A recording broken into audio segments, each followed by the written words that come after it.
at the 20-yard line. KJ back to throw. Jefferson throws to the end zone. Caught! Touchdown! Kobe Hudson!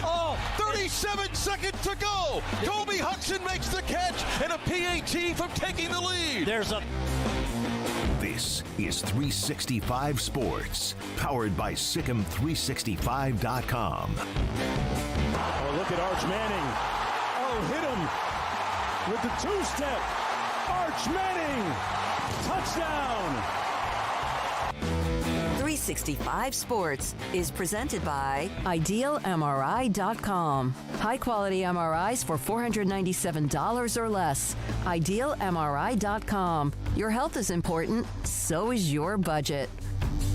Williams into the end zone, and LSU this time does reach Pater, and they take the lead with 1:12 to play. 365 Sports is also brought to you by Texas Farm Bureau Insurance, protecting Texans since 1952. Punt is off. Muse. Chance for near the Big 12 logo. 25. Oh, nice sidestep. Still up. Muse. Sudden. Dangerous. All the way. 4-6. 365 Sports is turbocharged by Unite Private Networks. Find out more at uniteprivatenetworks.com. Evan Pryor breaking a big run inside the 30. There goes Pryor to the end zone. Touchdown, Bearcats. Now here's David Smoak, Paul Catalina, and Craig Smoak. All right, here we go. Another weekend of college football has been finalized, and a lot to get to, and including the poll and what the college football playoff projection looks like, and some quarterback news and notes, and a couple of games that we need to discuss. We'll have our Big 12 pod. It is with the four corner schools at some point today in the 4 o'clock hour: Utah, Arizona, Arizona State, and Colorado. A lot to get to. Gary Barnett, former Colorado head coach at Northwestern as well. He'll join us. He's a part of the Colorado Radio Network. They will host Baylor Saturday night. Also, J.J. Joe on how Sawyer Robertson did at his start against Air Force, which was a tough, sluggish first half that eventually Baylor blew open. And then Phil Bennett will join us on many things college football. Craig Smoak and Paul Catalina on the set today. Guys, here's the top 25, the AP top 25, and there is a change at the top. It is Texas after their yet dominant win against UTSA and Arch Manning with what he did when Ewers went out, and more on that in a moment. Georgia flips to number 2 after what was a dicey game, no question, on the road against Kentucky. There you see the top 5. 6 of the 7 are SEC. Ohio State is the lone wolf. And then you see the top 10. Big 12 with Utah is still 12. You have Kansas State moves up a notch. Oklahoma State back to back to back there with the Big 12. And then Iowa State in at number 20. So there we are with that. Texas was fantastic the other day, and Georgia was not. So here you get a team that, look, Texas should have beaten UTSA. There's no doubt about that. But Georgia putting up only 13 against Kentucky, set off some red flags clearly for the voters. Not enough to put them behind anybody but Texas. But considering that Arch Manning came in and they didn't miss a beat, he didn't look like, a guy playing his first extended minutes in a game at all. He looked really fantastic. And, yeah, I think the hype train is leaving the station on Texas even faster than it was before. Yeah, you couldn't have drawn up a possible better scenario if Quinn Ewers is going to be knocked out of a game than to have Arch Manning come in and put on a Hollywood script type story. I don't know how people can possibly still try to take away from that and how impressive that was. I mean, I've seen people, look, that he just dumped off that pass and the guy ran with it. It's like, yeah, but he spotted him and he was running through open field. So, I mean, that's just overall credit to the offense, but he's still got to find the guy, make the throw.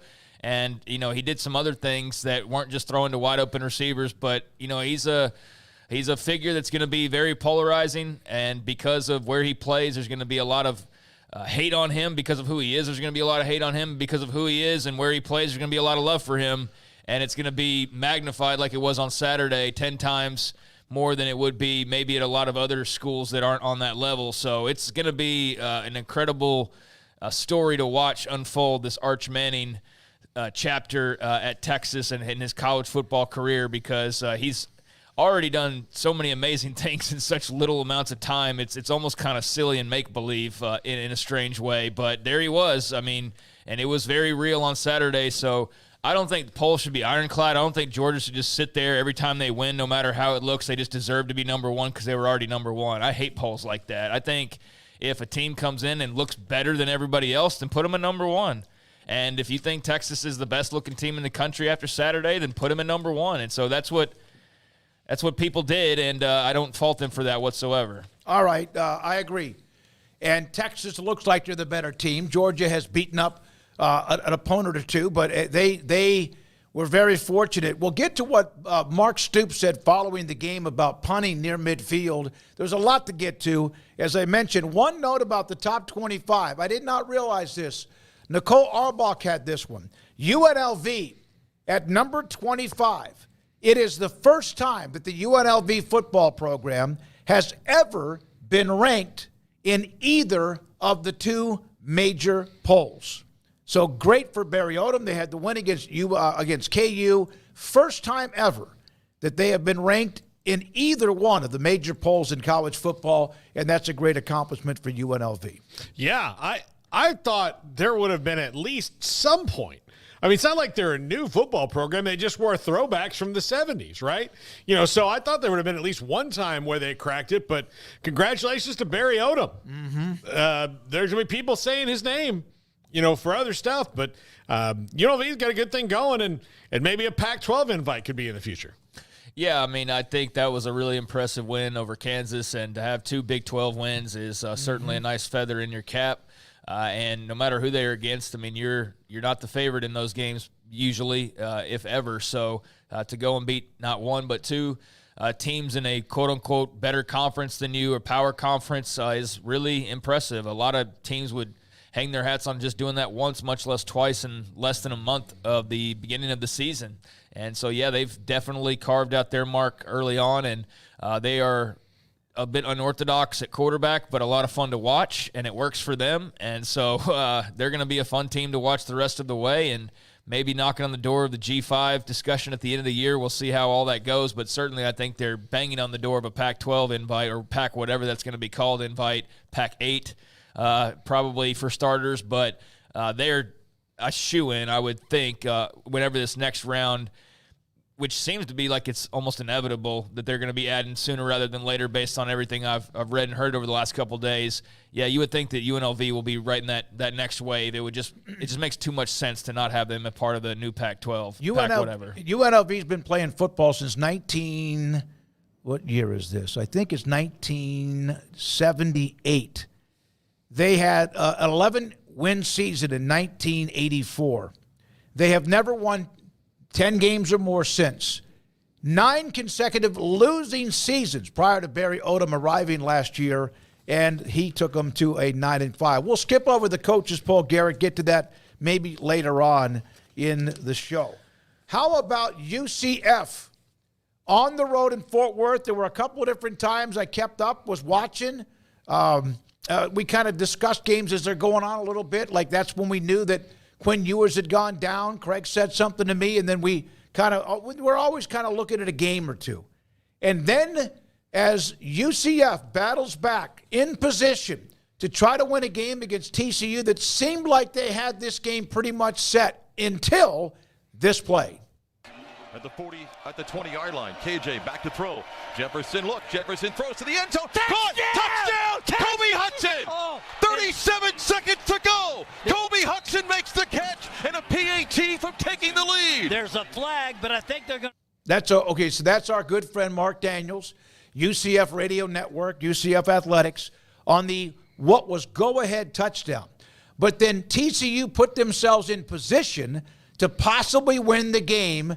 In 2022, they make this field goal, but this is a different year. 58 yards for TCU. If he misses, we win. If he makes, it's heartbreak. Football, the left hash. Final play of the game. Here's the snap, placed down, the kick on the way. The kick is up, and the kick is... no good. No good. He missed it, and UCF wins. And the Knights get out of here with an amazing comeback. Oh, my goodness. 35-34, UCF wins. That's Mark Daniels. Now, I have one critique. The color guy, don't take that away from the play-by-play guy. I know it was a big moment. We've heard that. He was too excited. Yeah. But, and Mark handled it great. Also, you can just drown him out, too. Yeah, like he did. But I watched the first half of the game. And then I was so disappointed at how it was going. And I thought, all right, well, I'm going to flip over and watch something else. Then just texting back and forth with a buddy of mine. I was like, man, that UCF game turned out to be a dud. Colorado State's terrible, so they're not even making this a game with Colorado. Just nothing right on right now is really that good. And he's like, I would turn TCU back on. Like, go ahead and turn it back on. And I flipped back over to it because I'd taken it off the multi-view, and holy cow, the fourth quarter was great. Huge win for TCU. UCF. For UCF. TCU, though, I mean, they're a lot better than they were a year ago. That's clear. They still have problems on defense, but first year of Andy Avalos. And the other thing is, Sonny Dykes, every time, I think about what he said about how good he thought Josh Hoover was, and we were all like, oh, that's interesting. You're not wrong. Josh Hoover played really well. Yeah. They were winning games like this throughout the year in 2022. They lose one like that this year. It was an incredible win for UCF. I mean, that's the main thing that sticks out about this is just how major of a win that was, how improbable of a win that was, and how important of a win that was for Gus Malzahn and his football team. I thought KJ Jefferson, for as bad as he looked in week one, has been better both games since and was really good on Saturday night. R.J. Harvey's arguably the best running back in the entire Big 12 and certainly one of the best in the entire country. Kobe Hudson's same thing when it comes to wide receiver. Colton Boomer with a big, huge kick. And I just think that was a great team win for UCF. And pulling one out, it'd be one thing if it was in Orlando, but that was in Fort Worth. That was in the heat of Texas. And I know that's not necessarily so much different for Florida, but it's enemy territory. You're starting out conference play on the road, and you don't really know what to expect. And certainly when you're getting smacked around the way that they were on the scoreboard early on, you thought pretty quickly after TCU scored right there after halftime that this one was pretty much all over, like Paul said. And to the Knights' credit, they stood in the fight and kept in it, and it's a testament to that team that they were able to come back and win that game. I mean, I was shocked when I saw that start to get to the very end and saw that UCF had a chance to actually win that game because it was looking like it was straight-up blowout territory, and it was going to be one of those, all right, back to the drawing board and reality check and, mope back home to Orlando and, go back to the drawing board, and instead you're celebrating one of the great wins in your 2 years in the league and one of your best wins in school history. I mean, they were on the receiving end of this last year against Baylor in so many ways. Not the exact same, but, they know what it's like to lose at the very end of a game, and at home they lost to Baylor. And this time they're on the road, and they're the ones that rally back. And this could be the difference in playing for a Big 12 title or getting into a bowl game. That's this game versus that game. So, yeah, that's a huge win. Obviously, you don't want to celebrate too much in week 3, but that was big time for them. And KJ Jefferson, when he's on, I mean, they are a really, really dangerous team. And so I'm very excited about the direction they're headed. Well, it was a huge win. I text Mark Daniels soon after it ended. And thank you, Mark, for sending that audio from the UCF Radio Network and UCF Athletics. What a great, great win. A couple of 2 or 3, 4 quarterback stories. Dave Aranda today meeting with the media following their win against Air Force when they finally opened it up in the second half and blew the doors open, which they were expected to do. You never know anymore because of the last couple of years, but they did. Dave Aranda, I asked this question earlier today. Sawyer Robertson was efficient. He took care of business. And of course, DeQuan Finn was out. He was in a sling on the sideline in the game. What is the update? Dave, what's DeQuan Finn's status? And with Sawyer doing what he did, is he your QB1 this week? We're going right now day to day. DeQuan's out of his sling. And so we had practice this morning. So he was able to move around better. There's limitations on what we can do per day. But I think we're in a good spot. We had the Player of the Game award that we do when we win. Sawyer won that award, and so the team was really fired up and excited for him. And so we're going to take it, see what brings tomorrow, what Daquan can do, and see how we progress, and hope to have an idea of what's it going to be prior to Saturday. I don't think I'm overstepping my bounds here. I think that the Baylor fan base would be stunned if Daquan Finn, not stunned, but I think that with what Sawyer did against Air Force, that he earned the ability to try to continue it into the second week. But we're not at practice. We don't know exactly if Daquan is completely healthy, although by him practicing today and by Sawyer Robertson playing well on Saturday, Daquan Finn back at practice, I don't know how this is going to go. I have a feeling that most Baylor fans are going to want to see Sawyer at Colorado. Doesn't mean he follows that up. Well, I'm Baylor media. I want to see Sawyer at Colorado. That was night and day offensively from what we saw the first couple of weeks. That was a huge difference in that offense. And I know maybe Air Force isn't this or that. They're not Air Force from 2 years ago. They're not a veteran team. They're a young – I don't care. They were completing passes they weren't completing the first couple of weeks. They were making big plays they weren't making the first couple of weeks. They were playing with a confidence level they weren't playing with the first couple of weeks. Or maybe it was just that they strung together enough positive plays that it appeared maybe more confident than it had when they were – just beating up on a Tarleton State or just kind of getting beat up on by Utah before rallying once Cam Rising got hurt. I mean, those were our two example sizes. And so, to Daquan Finn's credit, they blew out, Tarleton in the opener, but it wasn't, impressive. You didn't walk away from that game going, man, the offense was awesome. You're going, kind of expected more from the offense. Yeah. And then against Utah, they didn't do much of anything until the second half when Cam Rising got hurt.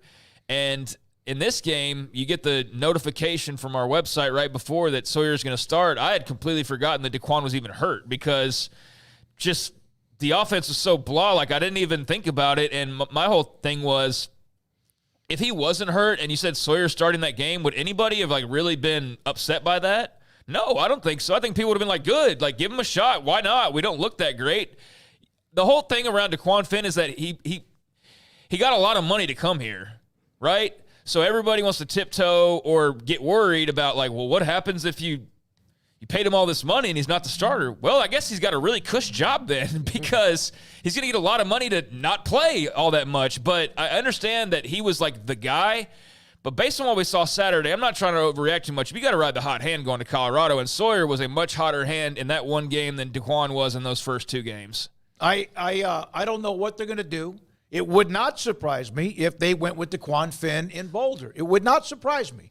But I think that Dave Aranda has to be careful here to play with the emotions of the team and also even with the fan base. You can't make decisions based on what the fan base wants. You can't, although that's happened before at various programs.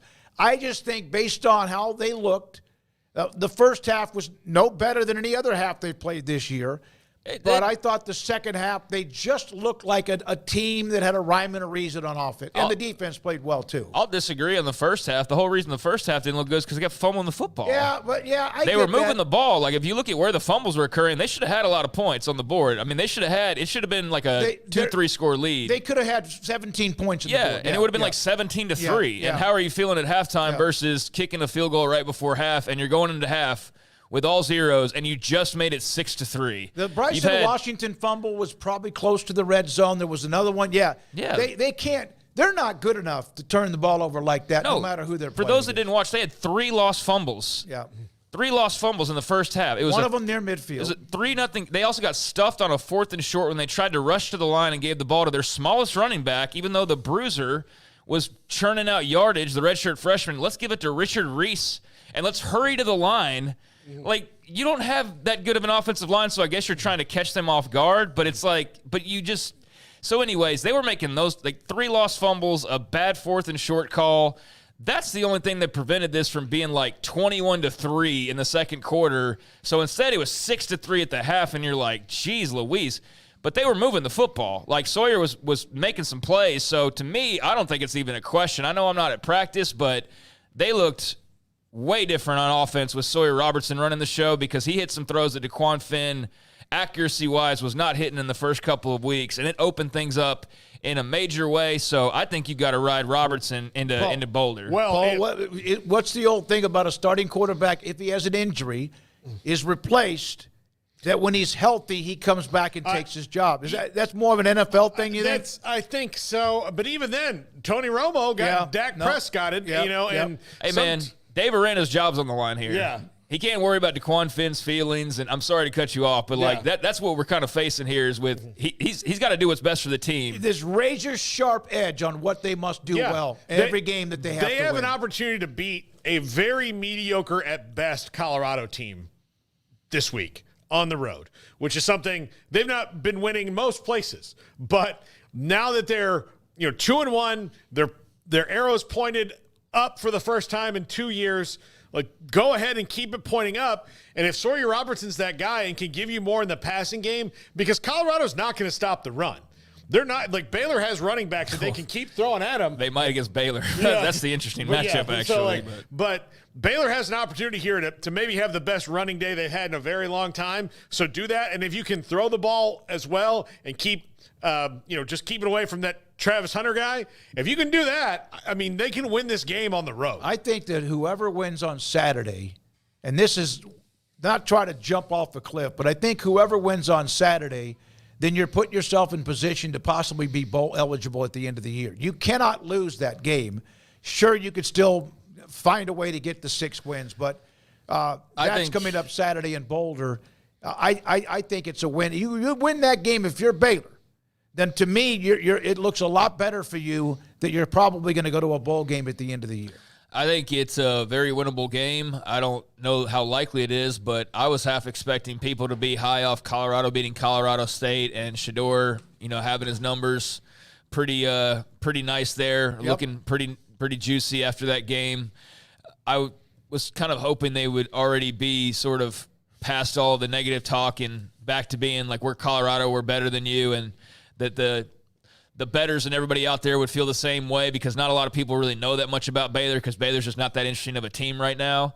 And so I expected like a spread to come out on Sunday of like Colorado like 6 or something. Hell, Baylor's favored. When I looked last, they were favored by a point. So there's going to be no underdog. It's changed it again then. Okay. Well, I'm sure it's changed. It's the first couple days of betting. But when that line came out, it was originally like Colorado -1, and then I think it was Baylor -1 by the end of the day. So this is a game where I think both teams understand how even this is, and it really could go either way.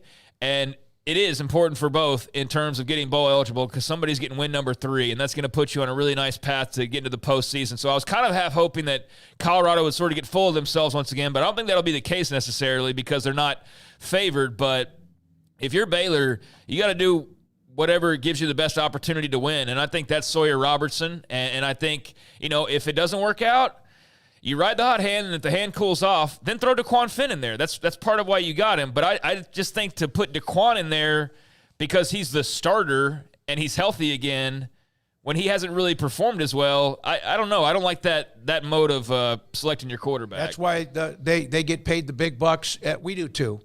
We just don't get paid the same kind of bucks as Aranda, Spavital, among others. Baylor, I think, is a 1-point underdog. It's 2.5 on some books with Colorado as the favorite. But at the same time, after the game was over, Shedeur and the quarterback at Colorado State went up to say something to him, and Shedeur kind of got mouthy with him about, hey, you didn't want to shake his hand.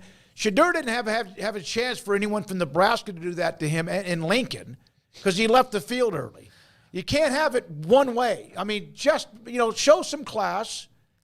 What? Go ahead. Well, I mean, he was responding to Braden Fowler Nicolosi had talked trash earlier in the week. But Colorado is the king of that. And do they respond? Do they have people not shake their hands after the game? Well, I know how you feel about the issue. I'm just telling you the lead into it. It wasn't like Shedeur just rebuffed the guy for no reason. So is Colorado the only school allowed to talk shit during a week before the game? No. They're not. And look, I think Shedeur has a severe maturity problem when it comes to leading this team.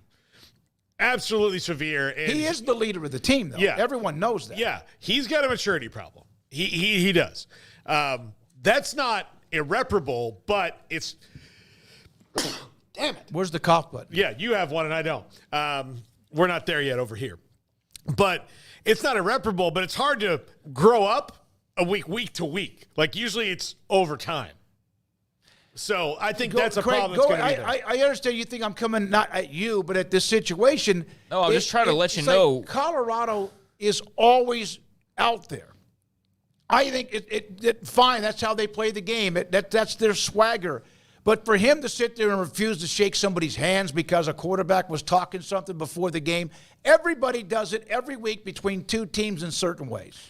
Yeah, I totally understand that. What I was trying to tell you, though, and I was trying to make clear for people, it wasn't as though Shedeur just rebuffed the guy for no reason. I was trying to let you know that it wasn't like he was just a D-head for no reason. I know why he did it. Okay, but we were just starting to go on the attack of Shedeur, and I was trying to, put some backing to it. So Braden Fowler-Nicolosi, who's a Texas kid who's from Colorado State, mouthed off or said whatever he said on social media. So after the game, Shedeur was not the better sportsman and didn't shake his hand.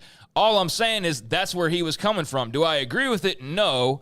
But am I surprised by it? Also, no, because that's just Shedeur, and that's Colorado. And so I wasn't shocked by that, and I'm not going to be the guy who overreacts to everything Colorado does. And you know what? If you're talking trash and then the other guy says, like, now screw you, bud, that's also part of talking trash. Like, you know, you don't always have to be the bigger man, but I do think when you're going to be a first-round quarterback, or that's what you think you're going to be, you do have to handle yourself better than that.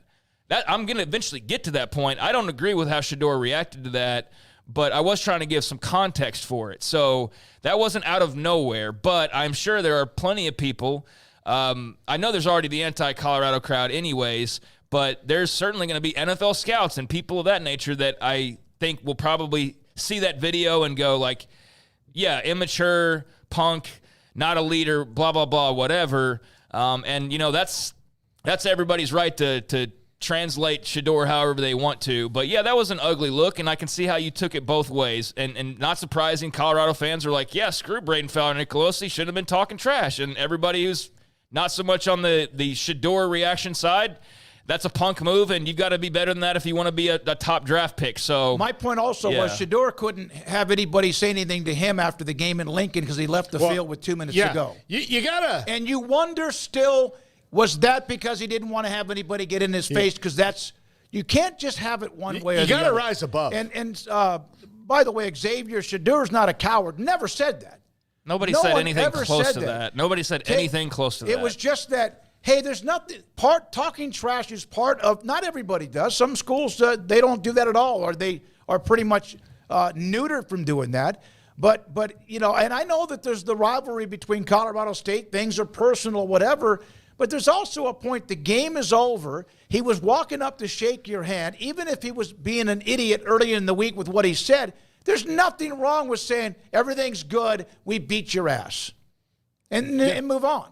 But to sit there and not shake hands, I just think, you know, again, things are different. They're different than when I was growing up. That's okay as well. I also don't think we put anybody else under a microscope like we put Shedeur necessarily. I don't know how many times we talk post-game handshakes all that often. So I think there is a microscope on him. We do it when coaches don't shake their hands. I mean, sometimes, yeah. I mean, I don't recall having many post-game handshake conversations on this show over the years, though. I mean, very, very few, if any. So, yeah, I mean, to the commenter, it's not about Shedeur being scared or anything like that.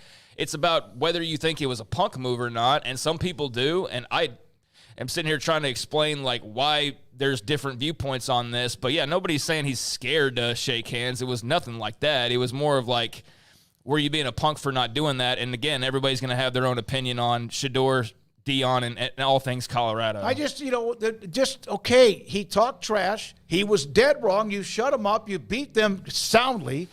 Enjoy that, but again, there's nothing wrong with shaking somebody's hand after the game. The best part is when you go shake his hand. Yeah, to me, that's what he needs to learn. That's when you grab it and look him in the eye and go, "How you doing this week, man?" Yeah, no, that's where it comes full circle. Yeah, that's where you go, oh, okay, you know. Yeah. And by the way, some of you were saying something about Shedeur. No, he's just boastful. But if you're going to be boastful, you do the same thing when you lose. Are you going to be there to shake hands, or are you going to walk in the locker room earlier than the game is over? That's my point. All right, Kansas. I'm not sure what's going on with them. Lance Leipold from Matt Tate expressing complete confidence in Jalen Daniels moving forward says he's not worried about Jalen's competitiveness, work ethic, and attitude. Continues to be asked about Jalen Daniels, but he emphasizes everybody can do better, everybody, and it starts with the head coach. They have not had the start that people thought they would have. No, absolutely not. I mean, especially losing these 2 games like they have, close ones, and not really using all their weapons. And, it just – the offense looks wonky compared to what it was. There is some note here, and I wonder if we'll see it this week. Jeff Grimes has always called plays from the field. Lance Leipold has never had an offensive coordinator, and it's all of his time call plays from the field. So before maybe they swap play callers out, which I do think that if they fall behind the 8 ball is a real possibility, but I do see Jeff Grimes riding the elevator up to the booth this week. Well, I mean, this was always a situation with Kansas where I felt good about them because their schedule was very weak on paper, and I wondered about them or worried about them because of the change at OC, and then also where was Jalen Daniels in terms of his return. And I think you've seen both of those latter points rear their ugly heads here early on.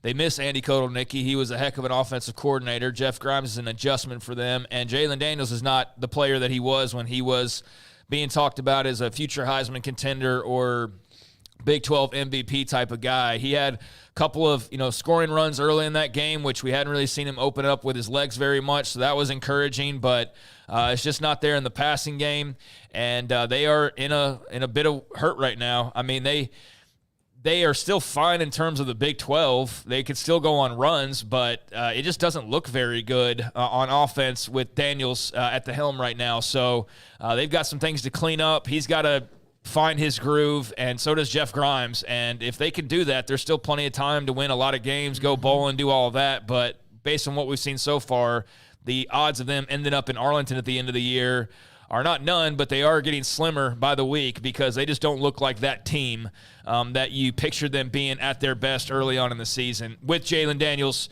full throttle with, no drop-off in play calling. That was all unrealistic probably to begin with, but that was your best-case scenario, and those aren't the best. I mean, that's clearly not the scenario they're dealing with right now. So, yeah, they're not in trouble, but they're teetering a little bit. I mean, they got to be careful of how they tread moving forward. West Virginia this week, yeah. And West Virginia's in a weird spot. They're coming off of a bad loss. They're very upset in Morgantown, so that's a game where you say, like, a must-win for somebody. I'm not trying to get too over the top and make that more than what it is, but that's a must-win for one of those teams. Like, both those teams really, really need that win to feel better about the direction of things. Texas flexed their muscles, and they have. They went, of course, into Michigan a couple of weeks ago in front of 1 million people and took Wolverine's soul. They had a quick start against UTSA. Quinn Ewers had the ab injury. You didn't know what it was. Was it his leg? Was it something else? Did he break a rib? We did not know that, and then you started to get updates. But during the time he was in the locker room and he came out without his uniform on, Arch Manning lit it up, had a huge game, 67-yard run in which he looked like nothing ever before when it comes to his uncles or father. He looked more like his grandfather, Archie, who was a pretty damn good scrambler because he had to be for an expansion team with the New Orleans Saints. But he was fantastic in that relief effort. He'll start probably this week against UL Monroe. Well, Cooper was a wide receiver. That still has to run. I mean, so his dad was a wide receiver. Yeah. So unlike his 2 uncles, God gave him speed.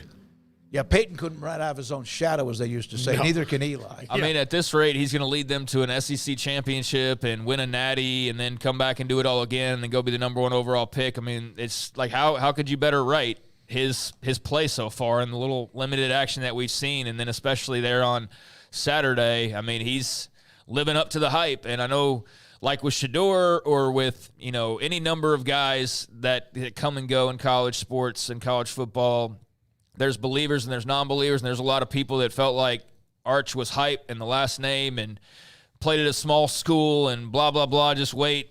And here he is, and I don't know. It seems like he's adapted pretty well so far. I mean, we'll see him actually start games, and, I mean, we'll see him this week. And then, beyond that, I don't know what Quinn Ewers' timetable is, but Oklahoma's right around the corner, and that's not that far away. So very interesting just the timing of all this, and very curious to see how this plays out, because Arch looks like he's the real deal, and Quinn Ewers is also pretty damn good.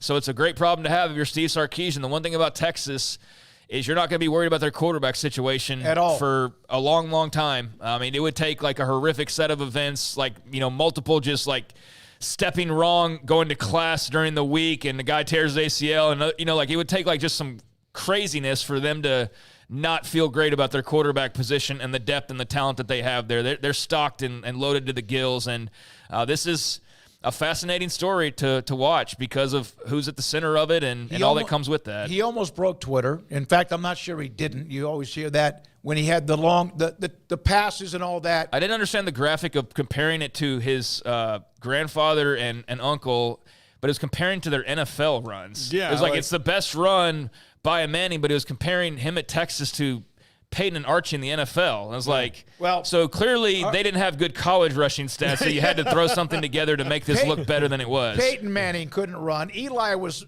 somewhat not the best athlete either when it comes to that.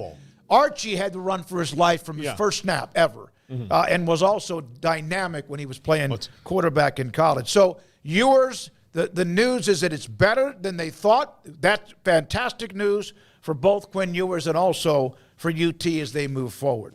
Now, Michigan is going to the Texan. Alex Orji will be their starting quarterback, and they have a game against USC coming up this week. There's a note about Michigan. Well, he was supposed to be the starter coming out, and then Davis Warren was, and their offense is not good. So we'll see how this works out for him. But Michigan, they've got to score some points. They're going to start looking like Iowa in a second. Yeah, no, we have some other notes we'll get to following our different segments today. But, Craig, your thoughts about Alex Orji, who's a Texas kid, and getting the opportunity with Michigan? Cool. I mean, the offense sucks, so I don't think it really matters what quarterback's running the show. One will be slightly better than the other over time. They'll have enough to determine or hopefully be able to determine like who the right guy for the job is. But this bouncing back and forth is not great, and obviously a very bad sign for Michigan. So they didn't come into the season as well stocked as they should have been. There's a variety of factors for that, but yeah, I don't care if you would have said Davis Warren's a starter. Okay, the offense doesn't have a lot of up to it anyways, regardless of who's manning up at quarterback. So that's a problem for Michigan. They can still win some games, but that's a problem for Michigan for sure. We still have Gary Barnett's going to join us in a minute. We will look at what happened with Washington State, Washington, the West Virginia 5 minutes left meltdown, and then also what's happening with the Florida Gators getting thumped by Texas A&M. The Mark Stoops decision. Bob Stoops on the Oklahoma-Tennessee game. Brent Venables against former Oklahoma national championship quarterback and Josh Heupel. There's a lot to get to with that. This is 365 Sports. PettyClinicLowT.com. Dr. Kent Petty can help you become the high-performance man you want to be, need to be, and used to be. 1 out of every 3 to 4 men have symptomatic issues of low testosterone. Part of that is your energy. Some of it is your focus. Some of it is your sex drive or how you perform, and could be all of it.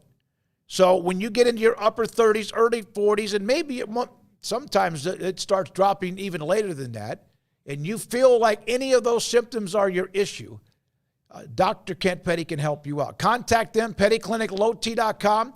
They will set you up to get your blood work. He will get the results, the testosterone level results, and if it's too low or lower than it needs to be, he can put you in a program to increase your testosterone level. PettyClinicLowT.com. Jeep Adventure Days are here at Allen Samuels in Waco. Drive home the 2024 Jeep Wrangler Rubicon Hybrid and save $13,000. Plus, you may qualify for $7,500 in federal tax credit. Don't miss out on this powerful deal. Visit Allen Samuels in Waco today. First responders get an extra $500. Come by. Let's be friends. In Texas, there's pea-size hail and baseball-size hail. Guess which one hit our house? We didn't even know where to begin, but we called our Texas Farm Bureau insurance agent, and he was so reassuring. He knew exactly what to do to get our house back into shape and our lives back to normal. Now, we're even more thankful for the roof over our heads. Stop by and see our agents at one of our 3 McLennan County locations. Coverage and discounts are subject to qualifications and policy terms and may vary by situation. Ghost Hydration is a fully transparent, fully loaded, full-flavored hydration drink that we've all been waiting for. Ghost is caffeine-free with electrolytes, zero sugar, and low sodium that'll hydrate your body before, during, and after your workout. Consumer loved with authentic flavors, so grab and enjoy a Sour Patch Kids Blue Raspberry and Red Berry, along with the Kiwi Strawberry, Orange Squeeze, or Lemon Lime. Ghost Hydration can truly be used anytime. Remember, it's formulated for sports, but made for life. At Ideal MRI, we feel blessed to be part of the Waco community. We're a small family business here in Central Texas. At times like this, the cost of healthcare has never been more important. And unfortunately, significant illnesses and injuries still occur. And that's why Ideal MRI is open and here to serve you through this difficult time. So if you need an MRI, ask your doctor about Ideal MRI. You can schedule online in minutes at idealmri.com or call 833-IDEAL-MRI.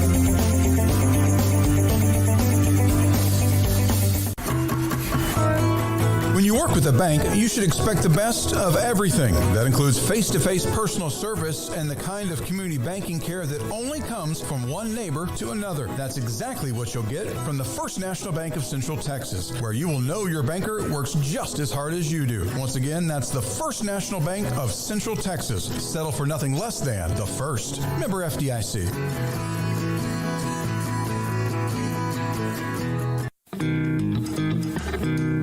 This is 365 Sports. The 3 o'clock hour is sponsored by Waco Custom Marketplace. Meats, sweets, Texas treats, and a cut above the rest. 425 Lake Air Drive, Waco. 365 Sports on a Monday following yet another full weekend of college football and more games, of course, coming up this weekend. There's still many of the performances and even the better wins and also tougher losses to get to. Gary Barnett, former Northwestern and Colorado football coach, Colorado Radio, joins us. He's been with us before. Great to have Coach Barnett on the show today. Coach, thank you very much for your time. How important was it with what you saw with Colorado bouncing back from Lincoln and basically taking care of business in what is an emotional game against Colorado State? Well, that was a must-win game for us. After what happened in Lincoln, and I got to tell you, I've been in Lincoln a lot of times, and I've never seen them as fired up as they were. That crowd just took our kids out of it right away, and they weren't ready for that. And so we were stunned. I think, even though we recovered, we got knocked out, almost out, and we sort of recovered and played the second half decently. It was 10-0 us in the second half, but by that time all the damage was done. But we really needed a win, and last year's game with Colorado State was, we had to go 98 yards with 2 minutes left to score a touchdown and get a 2-point conversion just to get to overtime. So we knew that that team, first of all, they were stunned to have lost that game.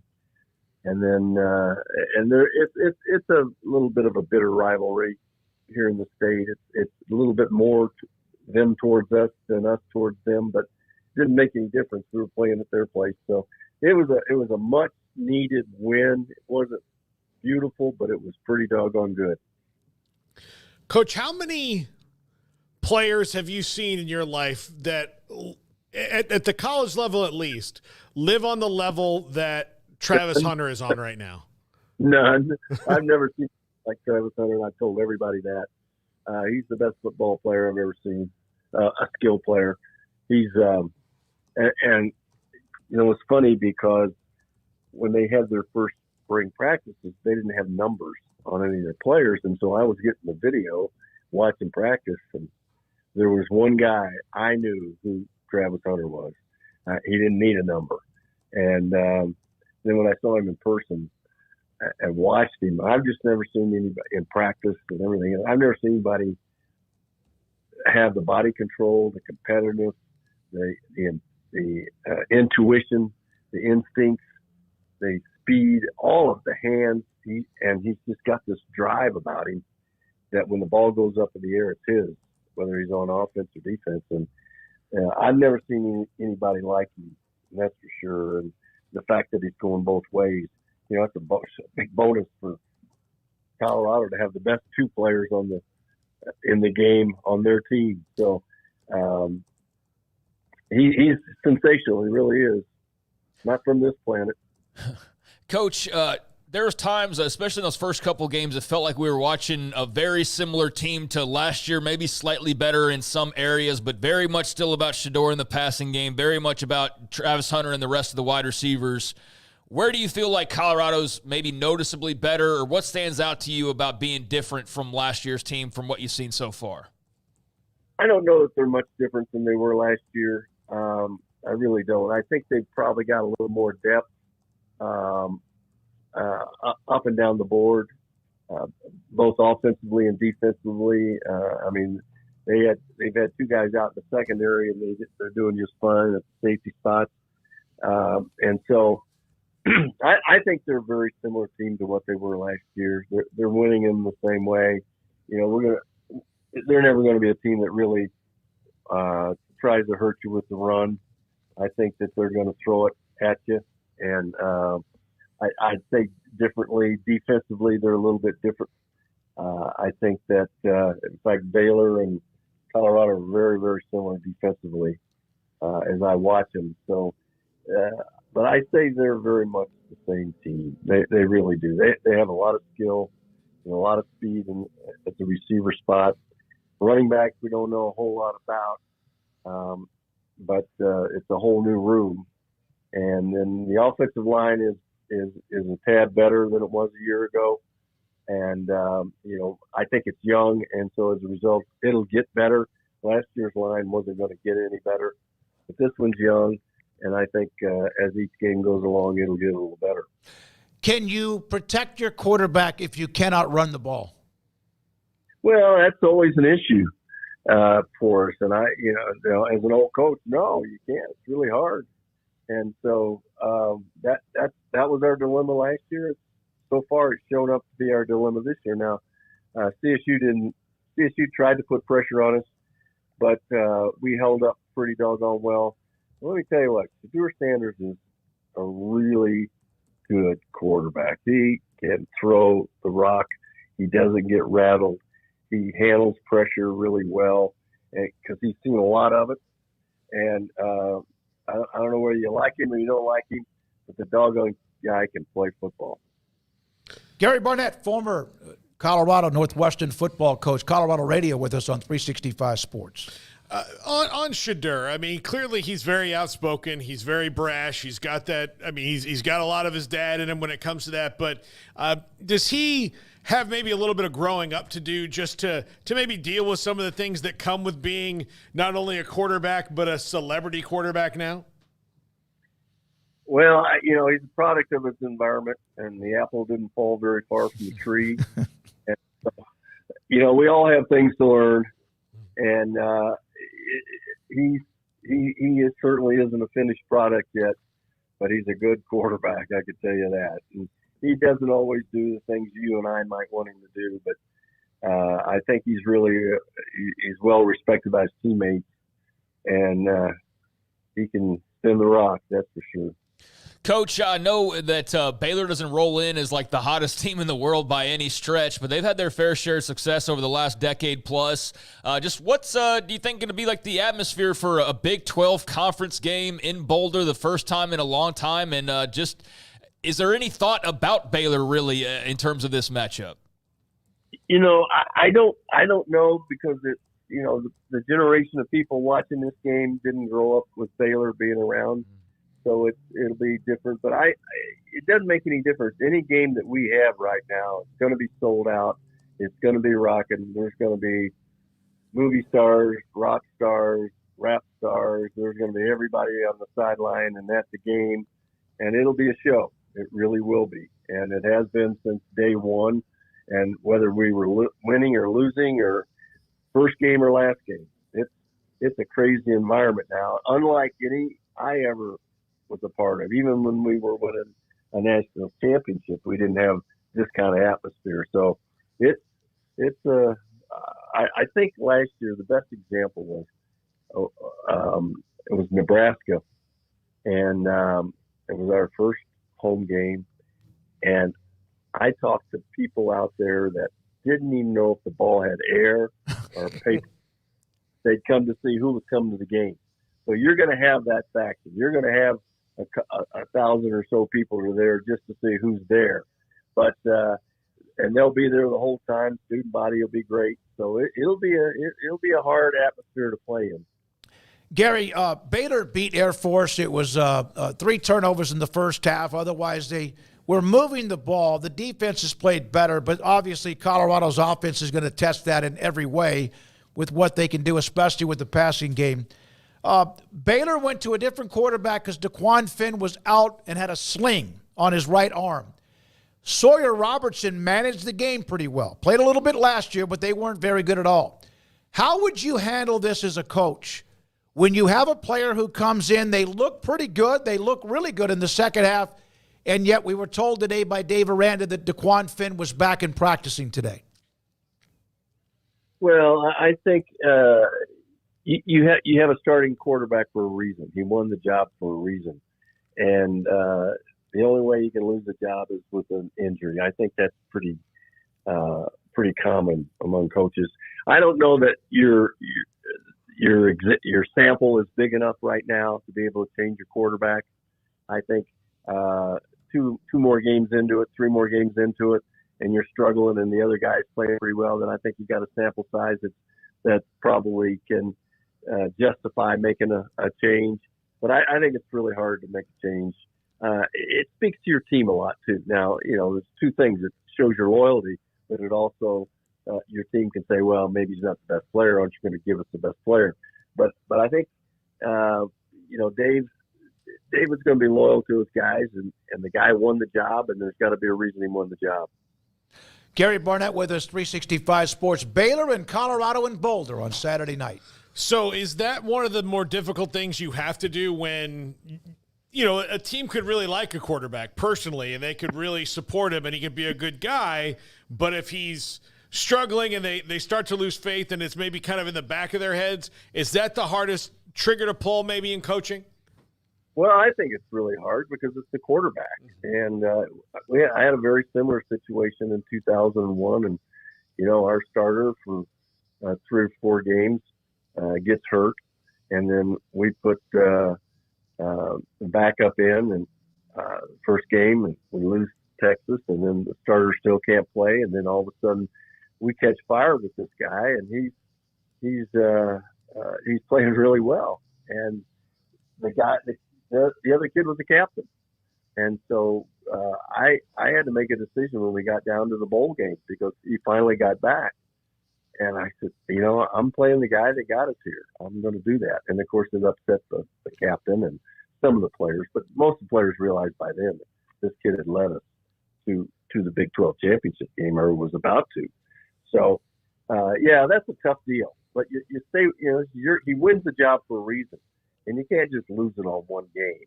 Now, you can lose it on 3 or 4, but I don't think you can lose it on one game. How many times did a decision you make, and you have to make dozens of them, I mean, not only in game, but throughout each week of each season, how many times as a coach did you make a decision that kept you up at night, if at all? Well, you try to take as much time with making that decision as you can so that it doesn't cost you sleep, and that you're so thorough with what you're going to do, because your players are watching you really closely. And if you're making just off the cuff decisions right and left, they're going to view you in that way.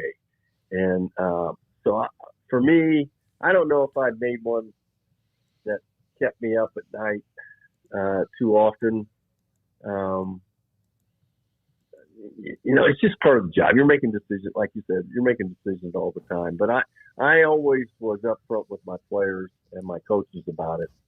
And, I don't know if there's any I can look back on and say, man, that was a really bad decision. Maybe in recruiting, but not in the game. Well, I mean, there's so many moving parts. People who want to think they can coach or want to coach, they have no clue what really all that you have to juggle. Just like, I got to say this, for those who watch a radio or TV show and don't understand some of the things that are going on at the one time. It's always something different. I'm not trying to compare the pressure, but unless you're in the business, you don't understand, quite frankly, what comes with it. So, Gary, what was the one thing you see, or the Deion year one with Colorado compared to year two, and there's only been 3 games, that you see he might be doing better?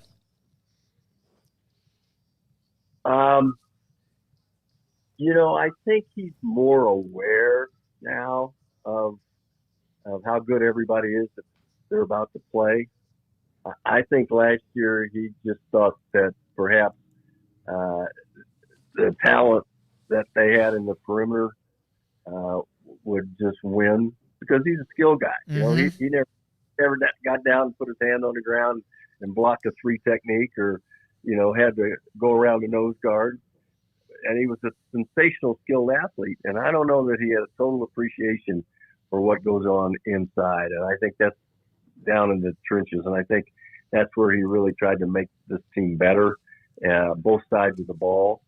And so I would say that appreciation for, one, how good everybody is that you're going to play, and then 2, how important those big guys are at this level, because they could get away with it at Jackson State, but you can't get away with it here.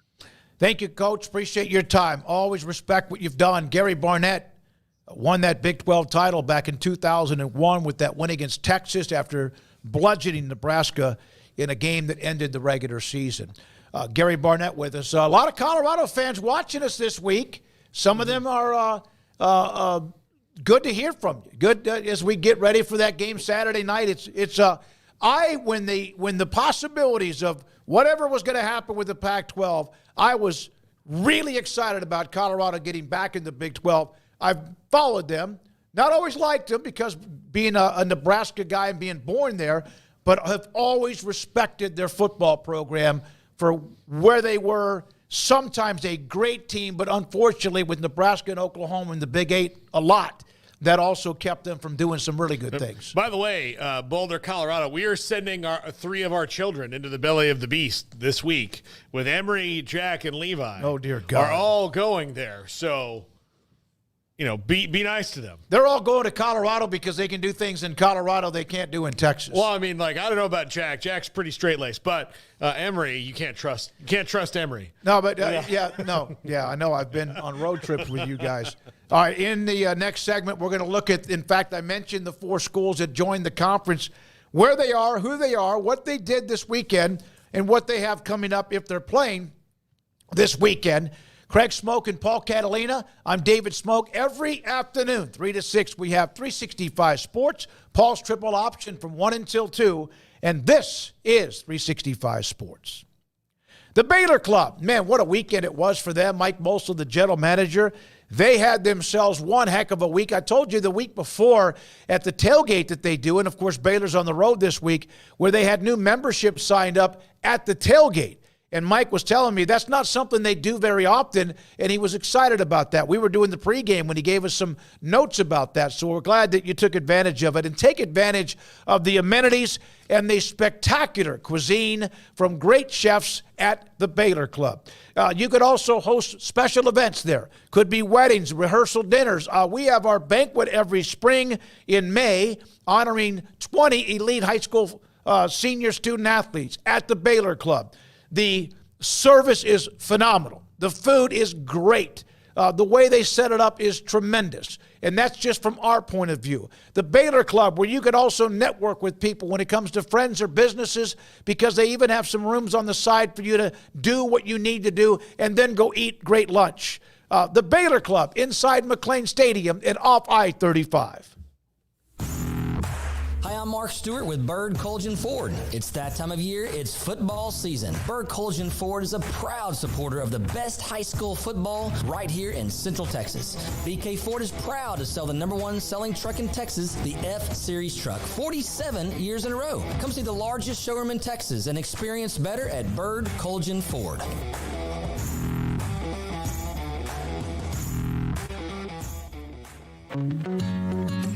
Established in 2007 and independently owned, Alliance Bank Central Texas is committed to helping families and businesses meet their financial goals. From their tellers to their board of directors, they know the importance of superior service and competitive products. Customers have confidence knowing that their financial needs are in good hands. It's your bank, Alliance Bank Central Texas, with 2 Waco locations, 4721 Bosque Boulevard and 191 Archway Drive on Highway 84, and at AllianceBankTexas.com. Member FDIC and equal housing lender.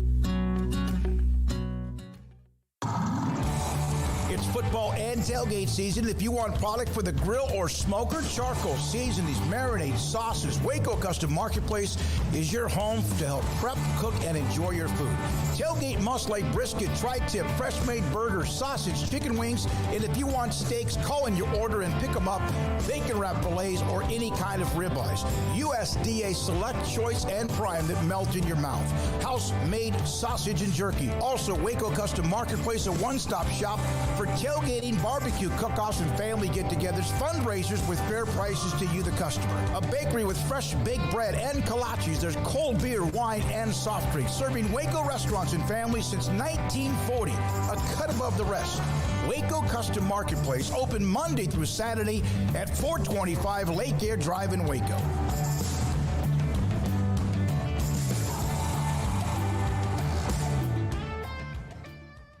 Pizza, burgers, and Bears football. There's no place around Waco that serves them all other than Bubba's 33. Come show your green and gold and enjoy some of Waco's best food and beverages while watching your favorite team, the Bears. When real Bears fans get hungry, Bubba's 33 is the #1 spot for ice-cold drinks, hand-stretched, stone-baked pizzas, and bacon-infused burgers. Join us for indoor or patio dining. Bubba's 33, Waco's restaurant and proud supporter of Baylor Bears football. Sick 'em, Bears.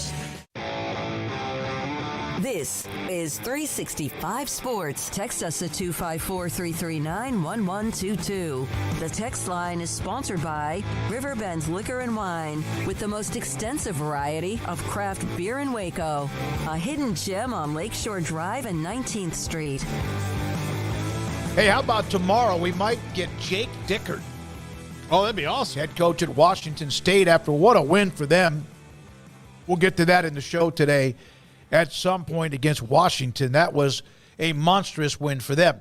All right, here we go with our Big 12. We break the 16 teams into 4 groups Monday through Thursday, and we rotate so Monday's not always the same foursome. Pod 4 today, which is Utah, Arizona State 3-0, and then also Colorado, who we just discussed quite a bit with Gary Barnett. Let's start with Utah. Still not sure about Cam Rising. And isn't this Oklahoma State week? And what a great game in the Big 12 this is going to be. I'd be willing to roll the dice that Cam Rising rolls out there and tries to play with his finger injury that he suffered against Baylor. I think it's just one finger and not a bunch of them. So I guess that's good news. I bet you he tries to play against Oklahoma State. They did not need him against Utah State. Isaac Wilson actually moved the ball, which is not something you could say for any of the quarterbacks last year. So they scored a lot of points in Utah State, and he was better suited that week than he was the week before against Baylor. If he has to play against Oklahoma State, I think that's a different story. Oklahoma State's got problems on defense, though. They've got to get better on that side of the ball, but I think Rising plays this week against the Pokes. Yeah, I don't think you ever really fretted this Utah State game all that much, even with the Rising injury, just because I think Utah's a pretty clearly superior team, and you felt like Isaac Wilson could give you enough to get a win there. It wasn't as much the panic about that injury about this week as it was for now this week and beyond with the conference schedule. So they passed that test as you would expect, but now, all bets are off, and I would assume Cam Rising's playing. I just think the talk about him seems to lean in that direction. And then again, Kyle Whittingham drugged this out the entire year last year, and he never showed up and played. If y'all remember correctly. Absolutely, I remember that. He just dodged it and said whatever he had to say to get through every week, and Cam Rising just never showed up week after week after week. So I don't know. I don't take what Kyle Whittingham has to say as any indication, really, but it just seems like the injury wasn't that serious based on what we saw and know. And I don't know. I tend to believe that, they held him out, but feel like he's going to be ready to play against Oklahoma State. If not, that totally changes the entire perception of this game, and I would go Oklahoma State without thinking about it.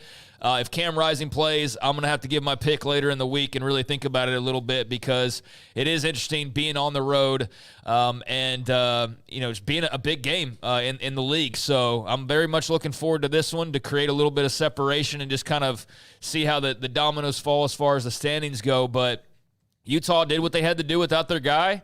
And they beat a rival, and they're 3-0, and now they're getting their first real huge Big 12 test in their first Big 12 conference game. So I think that's exciting, and you still feel good about where they are, just so long as you have the health at quarterback. So we'll figure that out this week. By the way, Caleb Lohner, another touchdown. Yeah. Former BYU and Baylor basketball player, has 2 already this year. So good for him, and that size certainly coming in handy as he made the move to football. But, yeah, I think my Utah opinion is relatively unchanged. It's all going to be a matter of the Cam Rising question, which is familiar territory because that's basically been life at Utah for a couple of years now at this point. Is Cam Rising healthy? Wet Blanket, our Oklahoma State, not our only Oklahoma State fan, but one of our more passionate fans when he's on the site, was mentioning Utah being ranked like 11th total defense. They're now 21st in total defense, at least total defense. That's everything combined, the yards or whatever. And then, of course, Oklahoma State, offensively, Bowman just threw 5 touchdowns. They've been prolific. And so this could be like this, and who's going to win or who's going to be better on the secondary part of what they do, that they're not ranked as high nationally on one side of the ball. Yeah, I mean, Utah gave up a lot of 4th down conversions. They couldn't get off the field on a few occasions. So that's something to just kind of perk your eyes a little bit, or perk your ears up, I guess, a little bit, or make you raise your eyebrows, I guess is what I was trying to say, is raise your eyebrows a little bit. But, yeah, I feel really good about that defense, but that is going to be a great clash. You're right, with the Pokes coming off of a pretty hot performance, and you obviously love a lot of what they have on offense. But is this the game Ollie Gordon wakes up? Odds would say no, right? But that's a great matchup. And so, yeah, I'm very much looking forward to the Cowboys offense versus the Utah defense. But the real question mark is that Utah offense versus the Cowboys defense is the opposite side, because both are kind of wild cards right now. So I'm very much looking forward to this. And whoever wins is certainly feeling pretty good, because that's a big game out of the way, and that's a nice start to league play.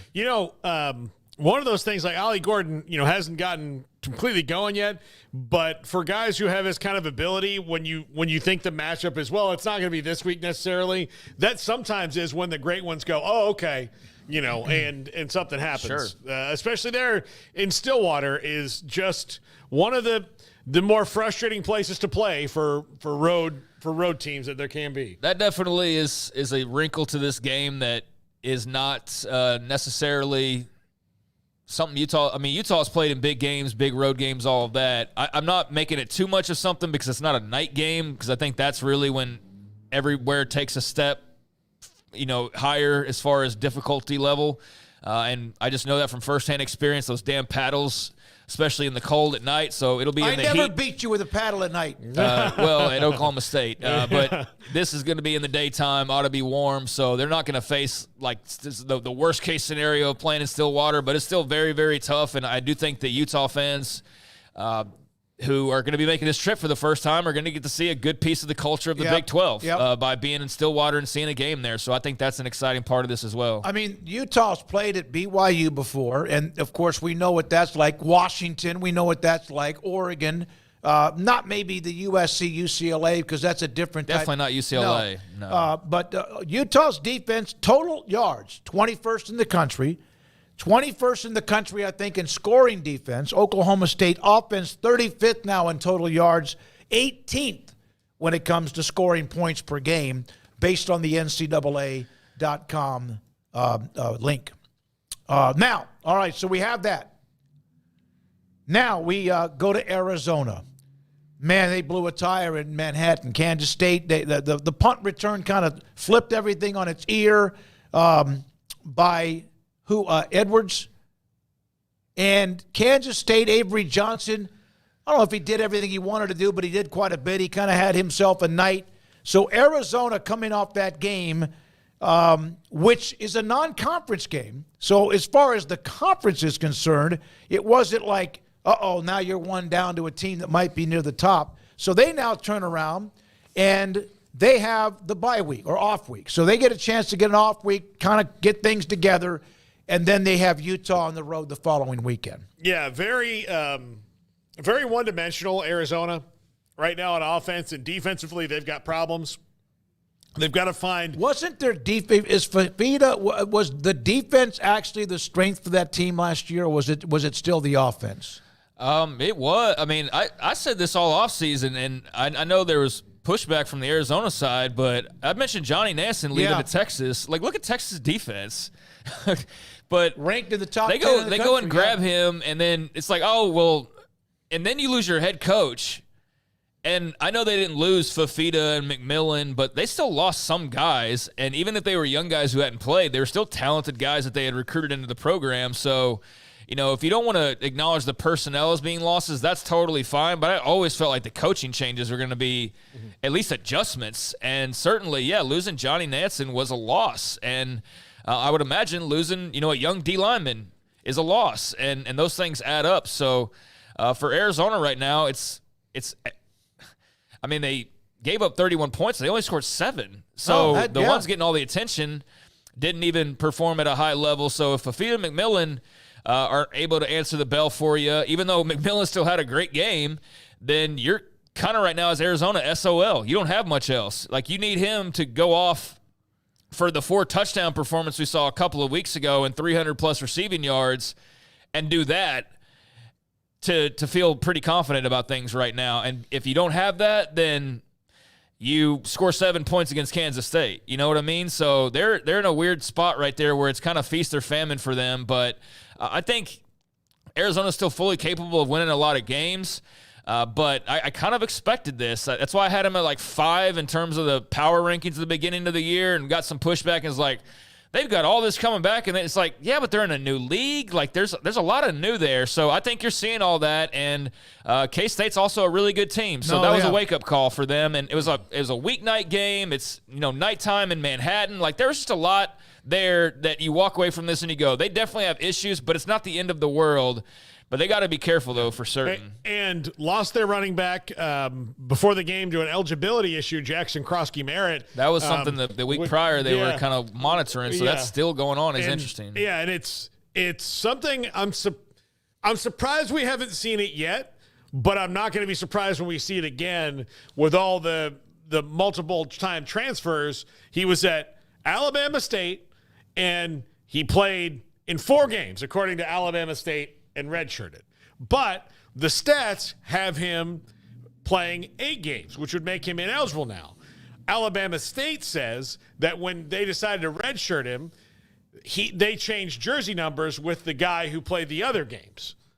So they're saying it's this other guy in the library with the candlestick, but now that sounds shady as hell. But now the NCAA has to go through and verify this somehow. Yeah, and I'm not trying to point at Alabama State, but that sounds a little bit shady. I will say, if there's a saving grace, this was a close game at halftime. Like, it was not the way that it appeared by the end of the game. Like, Kansas State blew this thing open in the second half, but I think that might just be they're one of the better teams in the league, and I think a lot of people have them at 1, 2, or 3 right now.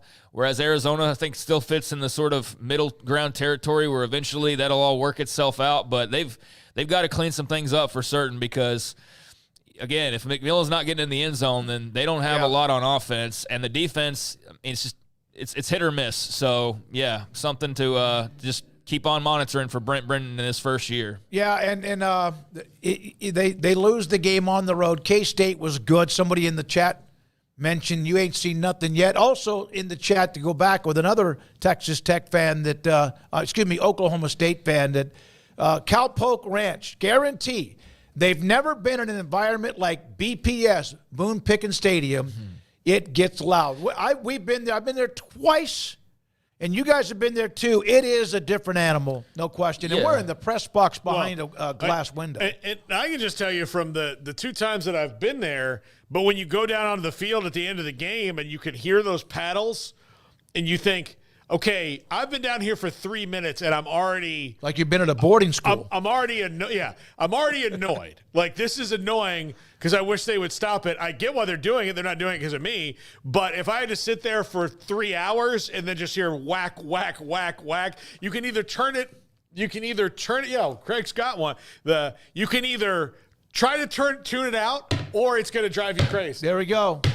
Now do that with about 5,000 students. Against a mat that makes it. I'm not trying to do Paul, this. you ever very see hard. that in Catholic school? Yeah, no.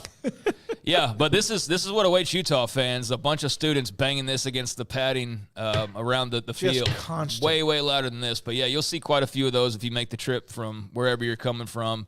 But, yeah, that environment will make that a much more interesting game. And I'm very excited about that one because that's definitely somebody takes a step higher in the trajectory. Whereas with Arizona, who we were talking about, they got to go back to the drawing board a little bit. Texas Tech got themselves back on track by mauling North Texas badly, 66-21. They now will host Arizona State, part of the 4-pod. Arizona State, the Sun Devils, been a feel-good story. Wins against Wyoming, beat Mississippi State. Mississippi State's off to a tough start. And then Texas State last Thursday. They get an extra day or two to prepare. They go from San Marcos back to Tempe and then back to Lubbock. So they love the recruit in Texas, so a good chance for them to get back in the state. You know, an alcohol overdose at this rate, going from San Marcos to Tempe to Lubbock. Where are we sending them next? Kansas Jesus. after that, yeah. I think you get you just get a little bit of a buzz when you land in those cities. Like you San Marcos, you're like, I feel like I've had 4 beers. You're like, no, you just landed here. Yeah, just the way it. So Arizona State coming out, and they have been so far. Not sure how it continues, and if it does, great for Kenny Dillingham. Have they been the surprise team? It's not even close. In the Big 12? It's not even a question. There's not even – BYU's got a case. I think for surprising so far, they're a little bit better than expected, but while they were picked anywhere from 12, 13, 14, maybe a 15 here and there, Arizona State was almost a unanimous 16. And it was they them are or Houston. Yeah, and I think they're clearly a team that's maybe top 10 in this league, at least right now. So, yeah, I think they're certainly the biggest surprise. BYU could have a say by the end of the year, just depending on where these teams end up. But those are definitely 2 teams that have exceeded expectations. So I think you feel great about where they are right now. They are pretty sound on defense, and I think that you obviously love what Scatabo can do. Sam Levitt's played better than I expected. That's really been the surprise, is that he's just been a bit sharper than I anticipated because I didn't know what to anticipate. We hadn't really seen him, he was just a young player coming over from Michigan State. So seen a little bit here and there, but this season he's been pretty good. Not great necessarily, but you see where he can be and where he might be at times this year, and I think that's really taken them to a different level other than just the run game and having the good defense. So all those things combined have led to a team that, kicked the crap out of Mississippi State for a couple of quarters, and then, they came back and made it an interesting game there at the end, but you still beat them convincingly, and then you had no problem whatsoever with what is clearly a bad Wyoming team there in that first game, and then you turn around last week and you beat Texas State, who's another good team. So you go from beating Mississippi State to then, and even Wyoming to begin the year, we didn't know, Bowles is gone, so it's a different Wyoming, but we all think Arizona State's going to be so bad. You're looking at that first game going, are they going to win that one? They do. They beat Mississippi State. They go beat Texas State in what was maybe one of the most entertaining games of the entire week and of the season thus far, and you do it in their territory. I'm very impressed. That's a good little 3-week run for a team that was expected to finish at the bottom of the conference. I think you mentioned those. Obviously, some of those teams that were picked at the bottom, and it was almost not unanimous who was 16th, but unanimous who was 10 through around 16. We go to another. We're going to get to another school, obviously, Colorado. We discussed with Gary Barnett. Who, in your opinion, has been the bigger disappointment, KU or West Virginia? Kansas. Yeah. I think they were ranked a little bit higher. I always had West Virginia 6, 7-ish, somewhere in there, outside of the top tier, behind Arizona. if you want to consider like that cutoff at around 5. And I think that, yeah, they've definitely been the bigger disappointment so far to me. Okay. All right. Now back to the final of the schools who entered the Big 12 this year. Colorado, home against Baylor in what is their Big 12 opener, coming off the win in Fort Collins. Got bludgeoned in Lincoln. They have obviously skill power everywhere. And Gary Barnett was saying this, that Dion maybe just did not quite understand. You need to have the big fellas on either side of the offense or defensive line trying to maybe get to that point, but they'll take on Baylor on Saturday night. Yeah, I was rambling about ASU and just what they've done this year. Like, that Tech game is very interesting. We didn't even mention Tech. I didn't even mention them. That's a really interesting game because of what Tech just did. Mm-hmm. And that's a game at the beginning of the year. I wouldn't have thought too much about that other than like, hey, that could be a cool little geographic type of rivalry just because Tech's the furthest out there towards Arizona. And you could see them in Arizona or them in Arizona State being a rival. But that's a really intriguing game. We'll talk about that plenty more throughout the week. Well, yeah, we're looking at it from the Arizona State perspective. Yeah. But, yeah, Joey and company got themselves. They need to beat somebody up. That makes that a really interesting game moving forward. So, yeah, I just wanted to touch on that since we didn't even really talk about that much. And that'll also be a game where I feel like you going to Lubbock for the first time, that'll be a fun little road trip for the Sun Devils fans. I think they'll enjoy themselves. But, yeah, Colorado did what they needed to do, didn't go out and have too much of a fuss with Colorado State, unlike last year.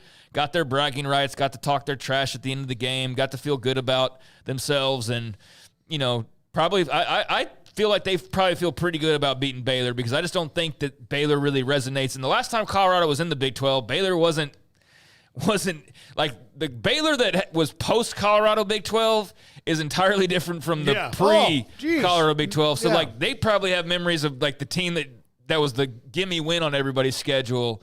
But I don't know what they are right now, and I think Colorado is rightfully a favorite being at home. I don't think that they're clearly far and away better than Baylor. I do think they should be favored, but it's a really interesting matchup because I can see where Baylor goes up there and gets a win if things fall a certain way. Well, but I just think you're encouraged. If you're Colorado, you're encouraged by Saturday. You're glad you got the win. And now let's let Big 12 play start and see where it goes. I remember Baylor beating Colorado towards the end of Colorado's run in the Big 12. Which would have been 2009 Yeah, I mean, 10, like, right? It was, early on, like, it was a huge win for them. And I remember thinking, like, reading, like, the Colorado fans were like, wait a minute, hold on, Is Baylor like, and then they're gone, obviously, but they were incensed that they happened. left right before Briles and company made their run. So, yeah, they left right before them, but I can't remember if it was early Briles or if it was, like, right at the end of Guy Morris, where, like, one of Baylor's wins was against a bad Colorado team. And it was one of those things that was so confusing. Everybody who lost to Baylor during that time was like, what happened today? Like, and now that's not necessarily the case.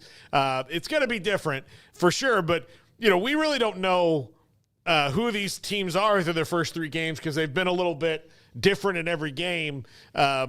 So we'll see how this turns out. This is two teams. You said it earlier. If you get your 3rd win here, then you have to find 3 throughout the schedule, and there are opportunities. There are. Especially for Baylor, their schedule is more favorable than we thought. Baylor in 2022 ended the year in such a bad way. We forget that they won games in Lubbock and Norman in back-to-back years. Completely different team. There's some players that were on that team, not many. They were also the ones who played against Air Force in the bowl game that was brutal.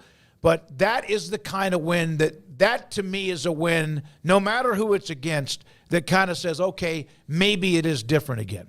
Yeah, and I mean, for Colorado, I don't know that that'll be the response. Certainly, we're looking at it from that angle for the Bears, and it would feel that way because we know kind of the temperature of the room right now. For Colorado, I don't know how big of a deal it would be to beat Baylor, but I do think it would be a really big deal to be 3-1 to start off Big 12 play 1-0 and a win at home. So there's a lot of reasons why this is I don't want to throw around must win all the time, but it's a game that you should definitely win. I feel like if you're on the Colorado side of things, the last time they played, Briles was coach.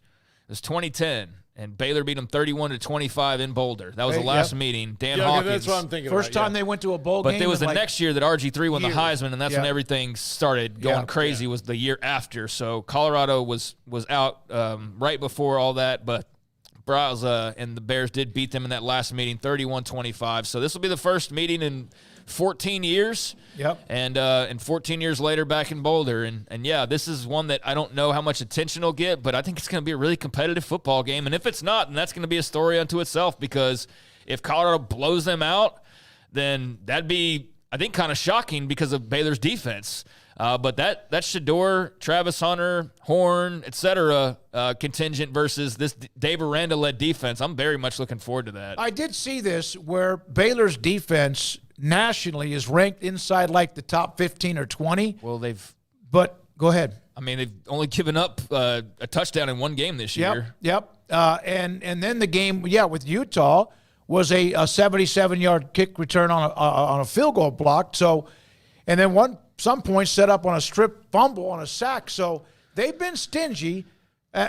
This is going to test them because of what Colorado can do by spreading the field and what Shedeur can do by throwing it around. If Baylor can stop the run, Shedeur can still win a game by throwing it around. But you got to do that. You can't be the team that allows them to start getting anything going with the run game. A little bit later in the show, JJ Joe, Baylor color analyst for Baylor Radio, will join us at 4:40.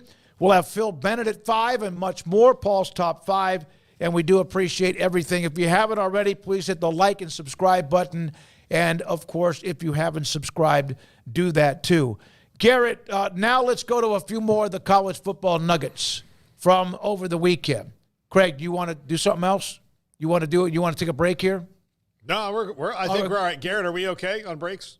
Yeah. Okay, good deal, yeah. Mark Stoops, game against Georgia, a game that Kentucky was about to win the game. Georgia scored. Man, this was back and forth. Stood by his decision to punt late in the fourth quarter, instead of rolling the dice on fourth down. I don't regret punting the ball. I felt like if we went for it there and don't make it, our offense, we stopped it. So what would you have done? It's easier said than done. It's Georgia. You go for it, man. You're down by a point. Like, what do you think's going to happen? Like, what does the math tell you, Mark? Like, what does the math tell you? Watching that, I'm like, you have an opportunity after a week where you were terrible against South Carolina, and you've now held your own against the number one team in the country, and you're going to give them the ball back when you don't necessarily have to? Just try something, man. You don't die wondering. And they certainly died wondering, because now the fans and them will wonder, what if we had gotten that fourth down? Yeah, I mean, it's obviously you can Monday morning quarterback this thing, but I get I do get both sides of the argument. I think given the situation at the time, you can understand where he's coming from, but I also know that when you've got a big old like target like Georgia is, that is very rare to be able to get close enough to take a final shot at them. You got to take that shot, and you got to be a little bit of a risk taker at times. So, yeah, I mean, I lean more towards you got to, let it all hang and go for the final blow. But knowing the situation and kind of how he perceived it, like sometimes don't you screw up by like, well, we got to take the kill shot here or else so like it's easy to second guess. I think you go for the risk in a no-lose situation where you're already expected to get beat, and the fact that you're even this close and have a chance to win, nobody was really expecting. But, yeah, that's one that's going to live with you for a while if you're Mark Stoops, and not a good look for the program overall, because it was kind of a kick in the gut when they've already felt like they've been kicked in the gut a few times. Yeah, how many times are they going to have that opportunity? And Georgia, I say that. Georgia, was it Missouri 2 years ago? Mm-hmm. Who was it last year? Wasn't there some South Carolina? Okay, where they get kind of one of these where they survive and then they kind of get going. Yeah, look, I can tell you that the Mizzou game, Eli Drinkwitz did everything he could to make sure that he was going to get the ball back. He just did. I mean, like he pulled out all the stops. Shane Beamer, I mean, that's Beamer ball. He didn't like get scared of anything. By the way, he got screwed Saturday, LSU. That boy, I know Garrett's going to cut my mic off, which is fine. But no, they deserve to lose. Yeah, that was they had that game won, the pick 6, and then that gets called back because of that, what they considered, I guess, a blindside block on the quarterback. If it would have been an offensive lineman, would they have called that? I don't know. But, Craig, you say go for it. Paul, you say go for it. You said you could see either way. Yeah, right? I just see either way. I think if you actually look at the game situation, you can understand where he was coming from. It's easy. Like, I can't say for sure because it's easy for me to say, like, well, yeah, you clearly should have gone for it because the other way didn't work. They but had stopped Georgia's offense, so you feel it's like field you can position, do it. Yeah. and you're trying to play that game, and so it's not as simple as like just go for the. No, it was more complicated than that. So I understand where he was coming from. I also understand that it left you open to either being the greatest decision ever or everybody second guessing and say you made the wrong decision because clearly it didn't work out. So that's easy to do, but I understand where he's coming from. That's why I'm not super critical, but I do totally understand you had this shot and you failed to land the kill shot. I think my biggest thing with it is that I think coaches get into this because they say it over and over again to their players. So they have to, like, this is just another opponent. This is just another opponent. This is just another opponent. It's just the next one on the schedule. Well, it's freaking Georgia, dude. No, it's not. So you can tell them that, but in your own mind, you got to go, I've got a chance to take out the number 1 team in the country, and I'm going to do everything I can to do that. And if this doesn't work out, at least I tried. But punting the ball back to them and saying, gee, I hope this team full of 5 stars doesn't get 1 first down. I mean, no, I totally get that. That's where it's like, all right, let's be in the reality of the moment, not in the coach speak of the week. All right, Paul, I hate to bring this up. Having said that, they scored 13 points in that game, so you felt like your defense could maybe get a stop. But, yeah, I get it. We had the poll earlier in the week, and I hate to bring this one up. Garrett sent this one to me. Florida State is the first team in AP poll history to start the season in the top 10 and then go 0-3 with losses to unranked teams. I got to tell you, I watched the Memphis game. Memphis was better. Very, very much. What in the hell is going on with them? And we don't need to take too much time because I have a top 5 about it that's coming up on Wednesday. All right. So I will tell you, their offensive and defensive lines are not good. You live by the portal, you die by the portal. DJU is broken. He's just broken. And Mike Norvell can't bring himself to, sit him down. And he's got to shoot some confidence into that team. But, man, the defense played a lot better this week, but FSU spotted him the ball with some turnovers and muff punt and all that stuff, and they don't have any kind of offense at all.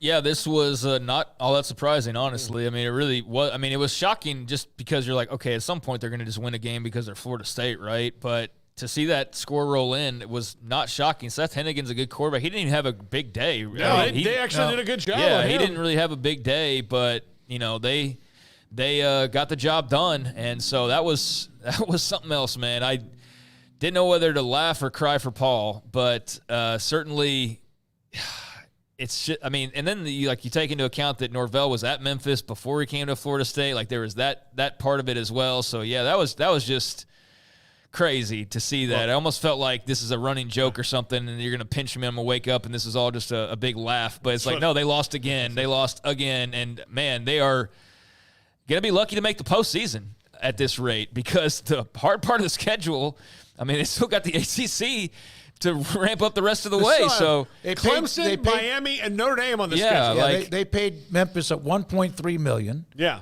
Mississippi State played like somebody $1.8 million. You see these now. Well, it's part of DJU. How many million? Like probably one point whatever million to come over there. Yeah, that is. Oh God. And you live by the portal, you die by the portal. I don't think they're gonna beat Cal. And Cal's good. Yeah, and SMU is their best shot at a win because they've struggled a little bit. But if DJU keeps rolling out there, everybody's going to keep doing what they've done, and they're not scared of him. Yeah, they're just having one of those. It's just everything seems to be just there. There's a couple other stories to get to, and we'll weave in and out of some of these. The Portland State story about coming down with whooping cough. Then I saw a note earlier today that they have enough players to play the game against Boise State this weekend after all. They will have enough healthy players. Their game was canceled over the weekend. I can't remember the last time in my lifetime that I remembered even the term or the fact somebody had whooping cough. Well, I mean, there's been a vaccine for it for a very long time that most kids get. Like, it's one of the things you have to get to go to schools in most places. So, I don't like. That's really weird that somebody would get whooping cough. It was when Garrett sent that the other day. I thought like, oh, like we're gonna have one that's like, oh, all the players have typhus. It sounds like the Oregon Trail. You didn't ever play that game, Craig. I'm sure you played Oregon Trail. Yeah. Like the Oregon Trail was one of the early computer games, and you would go through and learn about the Oregon Trail, and you have to make decisions. And then sometimes you do everything right, and then your whole party dies because of disease, which is a really dark way to introduce kids to history. But still, we all still talk about it all these years later. Everybody who played it remembers it and talks about it fondly. In my experience. But yeah, that's weird. That's very Portland, and I guess to just have your hand sanitizer ready if you're the Boise State crowd. I don't know. That's a weird deal to have a whooping cough outbreak cancel a football game, but glad that everybody's apparently okay. But, yeah, that's pretty strange. All right, so one more note. Oklahoma will host Tennessee, Southeastern SEC opener. Josh Heupel, former star at Oklahoma, won a national title in 2001, was a part of their coaching staff, and Bob Stoops made changes with the coaching staff. And, of course, he eventually – ends up, and he's done a nice job at Tennessee. So Craig sent this to me late last night.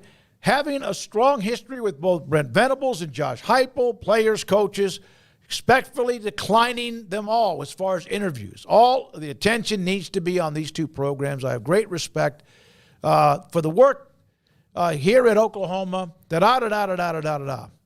I've often said Heupel is the MVP of all my recruits because he was the catalyst that got us started in 99.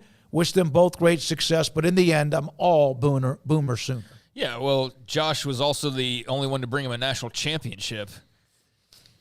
Unfortunately. Yeah, they brought him so early that then they had like four other opportunities. A bunch of dudes won Heisman, but didn't ever win national titles. So, yeah, all the Kyler Murray and Baker Mayfield. I guess Kyler went for Bob Stoops, but, yeah, like the Jason White and Sam Bradford. I mean, we can go like, Paul Thompson and like all the various guys they had. Yeah, Heupel was the only guy, and that was in year 2, which is still crazy that he won a national title in year 2 and then didn't win a single one after that, even though they played for it on multiple occasions. Yeah, but anyways, that's just a sore spot for me because that's like we're going on 25 years since they last won a national championship. That's painful when you've been so close and knocked on that door so many times since then. But I cannot blame him for taking that stance because I can only imagine how many calls he must have gotten to make him have to write that message out or that he anticipated. So, yeah, there's a brilliant storyline there. College Game Day is going to be in Norman. It's been years, I believe, since College Game Day was at Oklahoma. It's the first SEC game for the Sooners. Tennessee's obviously a very interesting team, and there's that coaching tie-in. So, yeah, I can see where he would have been probably overwhelmed, and if you do one, you feel like you got to do them all. So he's smart to get out ahead of it and say, yeah, I'm just don't contact me. I'm going to enjoy the game, but, good luck to both sides kind of a thing. By the way, you mentioned how long since OU? 24 years? 23 years from this is 2001. 2024. They won in 2000. Nebraska, it was 23 years from 1971 until they won it in 94. Texas was 35 years from 1970 to when they won it in 2005. Those are some dudes, alphas, who had teams along the way. Yeah, they had some stretches, but had their teams. Yeah, Oklahoma won that so early in Stoops' tenure. Oh, this is going to be pretty easy. And then there are 3 or 4 opportunities, legitimate 4 to 5 teams, but they could not break through. Yeah, I was just surprised it's been so long since Game Day's been in Norman. It's been since 2012, and I feel like they played in some pretty big games in that time period, so I don't know how that worked out to where they haven't been in Norman that long, but all of a sudden they're in the SEC, and boom, here's Game Day once again. So whatever it takes, it's going to be a big week. You can already see all of the media guys in Norman like trying to pump up the crowd and the atmosphere and really get that going early on in the week so that Oklahoma can show out in front of their new SEC brethren and do all that. So there's going to be a lot to that game, and it's very interesting as a result. besides the fact that I just think it's going to be a really interesting football game because Oklahoma's got a good defense and Tennessee's got a great offense, and that's going to be a hell of a matchup right there. And Tennessee's good with onside kicks, up by 30, and dominating and crushing that game. All right, now, when we come back, we're going to hear from J.J. Joe. How would he handle the quarterback situation that Dave Aranda and Jake Spavital have with Sawyer Robertson playing pretty efficiently, playing well? And then now DeQuan Finn back at practice, Colorado on the road. We appreciate everybody today who is in the chat room. Thank you very much if you're here because of who we're covering this week or who's playing whom this week or every day. We appreciate you, and this is 365 Sports. TexasBeefHouse.com. They are a ranch, Angus cattle. They raise the Duvall family, Samantha, Tyler, Dr. Duvall and company. They have an amazing place just outside of Tyler in East Texas. And they have also changed the way people buy beef and how you want to buy your steaks or hamburger patties, brisket, tri-tip, and more. TexasBeefHouse.com. For the third consecutive week, we'll have a live auction Wednesday and Thursday. And each time they do, there's always something that's a little bit different from the week or two before. This week on Wednesday and Thursday, you can go to their website, TexasBeefHouse.com, or you can go straight to BidOnBeef.com, which is a company that runs their live auctions. Wagyu fillets, Wagyu flat irons, Wagyu ribeyes, Angus Double Trouble is part of a lot you can bid on. There's also the Wagyu tomahawks, many of them available, skirt steaks, New York strip steaks, and so much more. There's even a lot you can bid on that is Tex-Mex. So you want ground beef? Wagyu ground beef. You want patties? They have hamburger patties, Wagyu beef. TexasBeefHouse.com, Angus ground beef, Angus hamburger patties. It's live, online auction, early Wednesday through about 6 o'clock when they shut it down on a Thursday afternoon. I've won some product. Paul and Jack have won product. It's phenomenal product. Angus raised cattle on their ranch at TexasBeefHouse.com. At Genco, our goal is to build long-lasting relationships while providing complete financial solutions for each step of life's journey. Our members enjoy fewer fees, lower rates on loans of all types, and higher yields on a wide variety of savings options. That's just a small part of the credit union difference. Visit Genco online, on Facebook, or come by one of our 5 locations today. Apply online for membership. Genco FCU, NCUA Equal Housing Lender. My money, my future, my credit union. Genco. Baylor Scott & White Southwest Sports Medicine and Orthopedics, the team physicians for Baylor Athletics, diagnosing and treating all sports-related injuries, including concussions. These specialists also provide orthopedic services for athletes and non-athletes alike, whether it's knee or shoulder pain, a wrist injury, orthopedic spine care, and even an arthritis and total joint clinic. Trust the doctors Baylor Athletics trust. Baylor Scott & White Southwest Sports Medicine and Orthopedics wants to get you back in the game. Ready to take your business to the next level? Carrion Solutions has got you covered. We deliver world-class IT consulting, including Quest On Demand and Migration Manager, M365 and Exchange migrations, Active Directory assessments, security hardening, and Windows Server upgrades. Our experts specialize in consulting, monitoring, support, and managed IT services. We promise vision, professionalism, and unbeatable value. Satisfaction guaranteed. If you're not happy, we make it right. Remember the name Carrion Solutions. For more info, email sales@carrionsolutions.com or visit carrionsolutions.com. That's CARRION solutions.com. Carrion Solutions IT success guaranteed.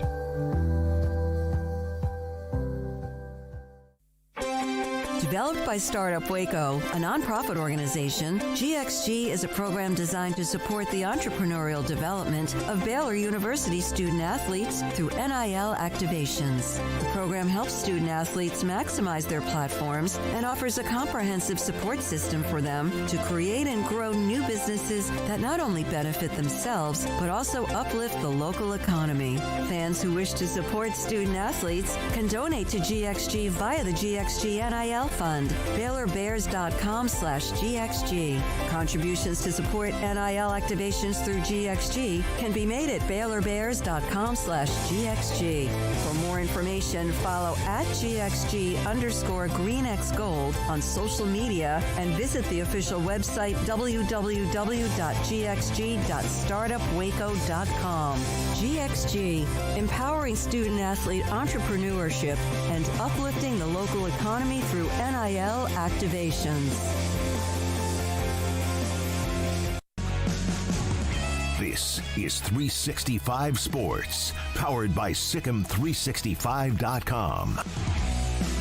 The 4 o'clock hour is sponsored by Boozer's Jewelers, the wedding ring store, specializing in custom jewelry and repair, all in-house. Now here's David Smoak, Paul Catalina, and Craig Smoak. Here we are, this last part of the 4 o'clock hour. J.J. Joe, Baylor radio color analyst, former Baylor quarterback, joins us on 365 Sports. Baylor at Colorado. We've mentioned that with Gary Barnett and also discussed it ourselves. JJ, all right, you played the position. Sawyer was efficient. The offense had really kind of seemed like they were they were rolling. They just, of course, the turnovers were deadly in some ways. What do you do? What do you do this week? DeQuan Finn, apparently, according to Dave Aranda's back at practice. How do you handle this week if you were Dave Aranda? Well, I mean, I think Smoke is good to see you. I think that Sawyer put him in a pickle a little bit. But if we believe the reports, and I know coaches like to hold stuff, until they make an official announcement. If we're to believe the reports during the fall, the spring, the summer, the fall, it's that the competition was neck and neck. And if that's the case, I would think based on the performances that coach has seen, that there's no way he can take Sawyer out of the starting lineup. Typically what happens is when a guy comes in, usually it can happen in the spring, but it really happens in games. Either a guy, wins the hearts and minds of the team, or he doesn't. And that's usually based on your performance. So if you ask me, I think that Sawyer has, he's given coach no reason to put him back on the bench. And DeQuan had 2 games. Now that doesn't sound like a lot, but he had an opportunity to run with the gig, and it did happen. So that would be my thought. JJ, is it a good problem to have or a bad problem to have? No, I think it's good. And I said this at post game, and I also wrote it for you guys today. You just hope that I'm not sure. I don't know DeQuan that well. You hope he's a very mature young man. I know he came with high hopes that, he recognizes that Sawyer sat there while he had a chance he won the position, had a chance to start 2 games, and Sawyer kind of had to work with it. And Sawyer's a 4th-year guy. And right now he has to, if coach chooses this direction, he has to hopefully be the kind of teammate that where if Sawyer gets the call on Saturday, he's going to be ready, prepared to support. So I think it's a good thing because you have 2 quarterbacks that can start a game and go win you a game, and that's always a plus. JJ, what were your thoughts on just, Bryson Washington came in, obviously made a huge difference as well, of just the infusion of Washington and Robertson. What do you think that did for this offense, and how did it look to you as you walked away on Saturday? Well, I'm going to tell you, there's one time in the game, and I forget if it must have been second half because we didn't really get going in the first half. But I was watching them as they went out. They went out, I think we're waiting on a TV timeout, and I was just watching the receivers. They had a 3-receiver set to the press box side, so I had a good view. And I'm not sure if it was Ashton or if it was Monterey. It was a smaller guy, so it was one of those guys. He's out there dancing, dude.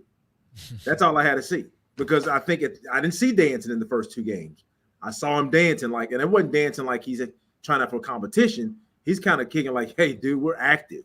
And I just think that it's a good, like I said, we talked about a good situation.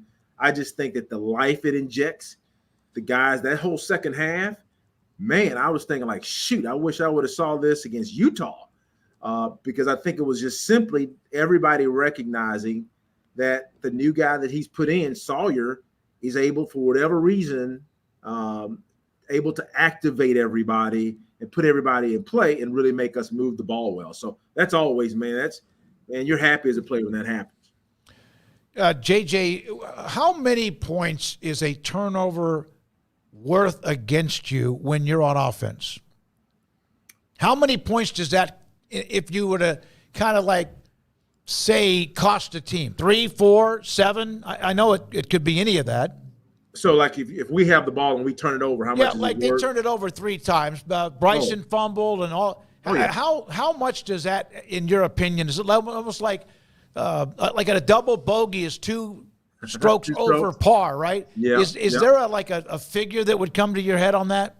Well, I mean, it's not, Smoak, but just to kind of give you an idea, if I look at the flow of the game, if you think about it, the first drive we didn't like, but he took a shot, but we kicked the field goal. And the way our kicker is kicking, we're almost, even though he missed one, it's like a guaranteed 3. But I'm going to tell you, the turnovers we had with Dawson, which I was surprised. Dawson never fumbles. But with Dawson, that was going to be a touchdown. I mean, we had him on the ropes. We were moving the ball swiftly down the field. That was going to be a touchdown. Then I think the next one, if I'm trying to remember which order these went in, it may have been Bryson's fumble. And Bryson caught that check down from Sawyer, and he's at the 24. I think that's at minimum a touchdown because they really were struggling, really keeping us from gaining yards. And then, of course, Trigg, I thought Trigg, that was an iffy one, so I won't give points on that. But I think, it just depends on flowing the game, Smoke. But the way ours happened, at least 2 of them, and even the third one was moving in. I think we left 21 points easily on the board. And I'm using a different number because, Coach Aranda has a propensity to go for 2 for some reason. JJ, this Colorado team is explosive at the skill positions. They have the best player in the country probably in Travis Hunter. He's absolutely unbelievable. Now, where do you see Baylor having advantages here? Neither team is particularly proficient at running the ball, but Baylor showed some propensity for that last week, and that's what they're going to have to do to win this game. Where do you think this they can get over on Colorado on the road? Yeah, I think if you're Colorado, number one, you want to try your best to keep Shedeur Sanders and Travis Hunter off the field, and I think you have to be prepared. Of course, to have to score points if you have to, but for the most part, I think Baylor's advantage to me. Teams have showed, even though Colorado State didn't show it, and Baylor hadn't shown a great run game. I think Baylor has to run the ball this week. That helps shrink the clock just a little bit, slows them down, keeps Shedeur off the field, and I think it starts to demoralize them. All the teams have been able to run the ball on them. You can see it about halfway through. Shedeur starts pressing, and I think that's what we want. We want something in where, number one, there's 2 ways to get Shedeur to press based on what I've seen. One, he's not getting that many opportunities. He will press and take chances. And then, of course, when he gets behind, he'll take chances as well. I think that's one area. And the second area is Garmin, Trevon. I think on the edge, we got a chance to win. I think they struggled on the edges, their tackles. I mean, those guys got to put pressure on Shedeur and get him off his spot. He's very good. I mean, you think of his dad, you think he'd be very mobile, throwing the run real well. Now, he can move and throw, but it's better to get him off his spot because if you let him sit on his spot, he doesn't miss very much. JJ, I feel like we haven't seen much from the secondary in these first few games, right? I mean, definitely not in this past game. It was practically all run. What have you seen from the secondary from what we've seen, and what have you been able to glean from that? No, I think we're very much, Craig, you mentioned, we're very much untested, man. I mean, I'm concerned a little bit just because, this will be the first team we've seen that's going to have some guys. They have 2 guys, but besides Travis, they have a couple, but besides Travis, I think it's Horn. I forget. It's Jim Horn. I think Jim Horn Jr. But those guys can go. And one of my concerns is that what I saw in the Utah game is both Caden and Snacks got a little handsy. And if you're getting handsy, although Utah has some solid receivers, I'm not knocking solid receivers. I mean, Utah's receivers. But I believe that Jim Horn Jr. and Travis Hunter may be the best 2 we see this year. Now, I'm just kind of reaching because I don't know everybody. So I'm a little concerned about that. But if if the formula here, man, is the defensive line, the two guys I just talked about on the end, they ought to be licking their chops and trying to go get that quarterback. I think there's opportunities to get this quarterback because they still struggle at the tackle position. I asked Gary Barnett, we had him on earlier, obviously the former Colorado Northwestern coach. You played the position at quarterback. Is there anything that protects a quarterback more than a good run game? Not at all. Not at all. I mean, that's what made me effective passing it. I wasn't the greatest passer. I mean, I could throw it, love to throw it. That's what I did in high school. But the fact that we had a commitment to running the ball, it gives you a lot of really what I would say predetermined coverage. I mean, typically, if you can run the ball, you see it in the NFL. In the NFL, if a young quarterback has a good run game, like a Dak had, or even some of these quarterbacks come in, oh man, I mean, they look like a stud because they're seeing predictive coverages. You're seeing a man free, you're seeing 3 deep. Every once in a while, you may see a 2 deep, but shoot, if you run the ball good, they don't want to play 2 deep because they got to get one of those safeties down the box. So it really makes the game simpler for the quarterback because all of a sudden they're not doing all this exotic, zone blitzes and all that stuff because they figure, hey, these guys might even run the ball on 3rd and 6 or 7 or even 8 if they're good at it. JJ, who have you seen that has exceeded their performance from a year ago, in your opinion, through these first 3? That's a good question. I'm trying to think. The first one that pops off the sheet to me that I think of is I really liking what I'm seeing from Matt. We're getting from Matt now what I really wanted to see from Matt last year. I'm not sure what Matt's true speed is, but Matt has a really good, what I would call an NFL body, I believe. And I believe he's a guy that if he has a good year, like he's starting off to have this year, he can play his way, I think, into, I think he'll get a chance on Sundays anyway. I think he'll play his way into, maybe, if not a late draft choice, someone that's in the mix. So Matt, as I thought, played well from last year. I'm trying to think off of, what I could think of the guys coming back, but he's the first one that jumps off the sheet to me because he's played well in his first 3 games. Did you ever, and again, I know that the Big 12 changed, and did you ever play a game in Colorado? Oh, yeah, we played up there twice. Smoak, we won. We beat them. They were defending national champs in 91. We beat them up there. Mm-hmm. The first home loss in like 18 games. And then we played them again in 93. They spanked us for that. we remember what y'all did. They had Cordell Stewart, and they had a good squad. But it's a different place to play. It's normal big formal Big 8 place because the stands are just right up on you. There's no room between the stands and the players. And it does. I mean, it takes you a little bit to get used to the thin air. But our guys have played at Utah already, played at BYU last year, so they kind of have an understanding of what that's like. But it's a beautiful place to play. Thank you, man. Appreciate it. Great to see your face, too, JJ. Good luck with the broadcast Saturday. Thanks, guys. Saturday. Take care. Thank you. JJ Joe, Baylor radio color analyst, former Baylor quarterback with us on 365 Sports. Around the corner, Phil Bennett, longtime college football coach. He's locked in. He will be, I guess, on his in his backyard, his outdoor kitchen, that sprawling pool. And let's talk college football.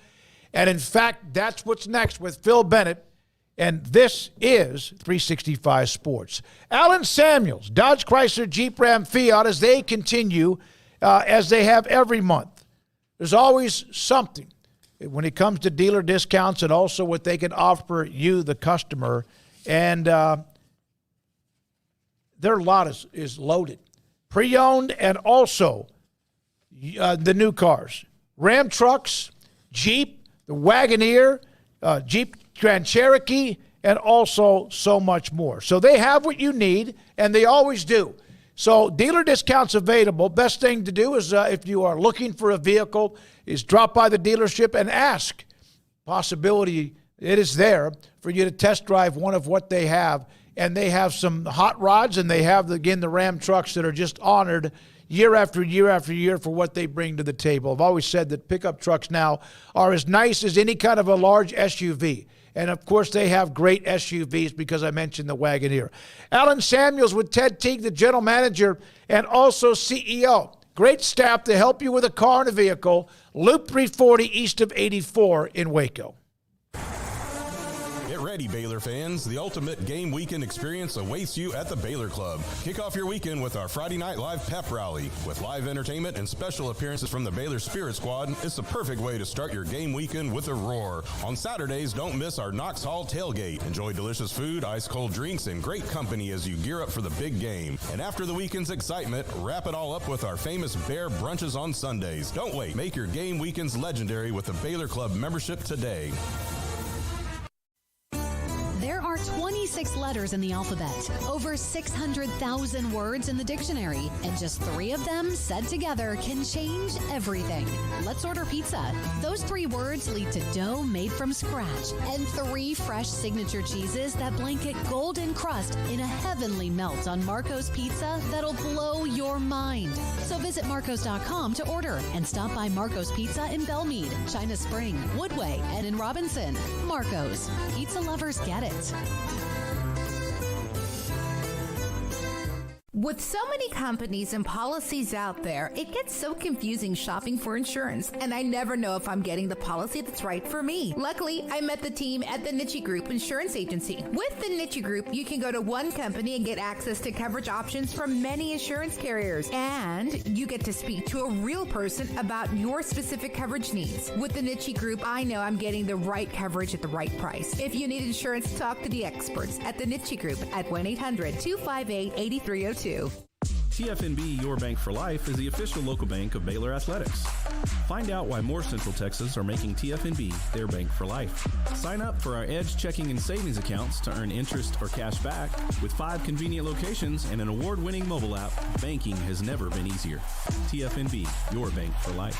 Member FDIC.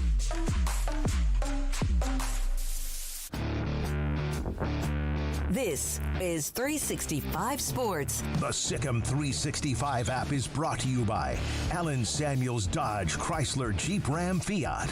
Come by, let's be friends.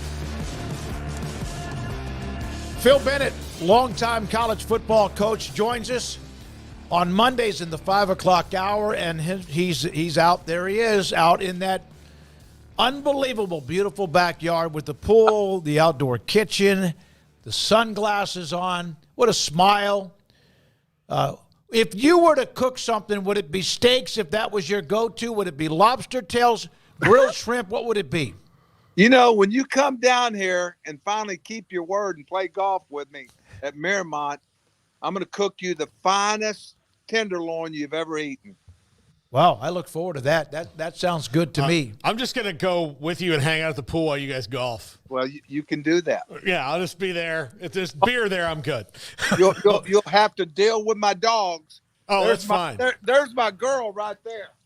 Oh, okay. There you go. Oh, there you go. Man's best friend. I found her 4 years ago. She was a little bitty pup.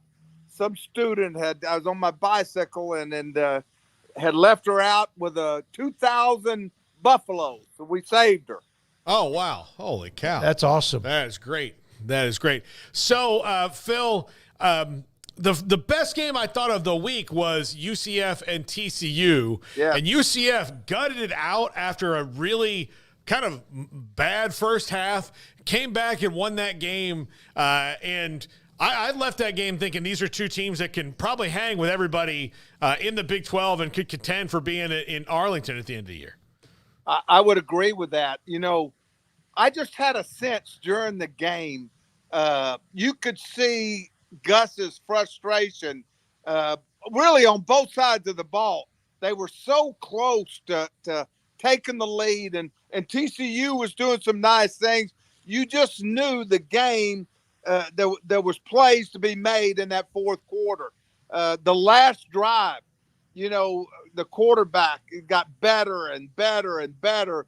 And when TCU missed a couple of scoring opportunities, you could sort of sense that gave UCF the energy to go down and take the game. And that's exactly what they did.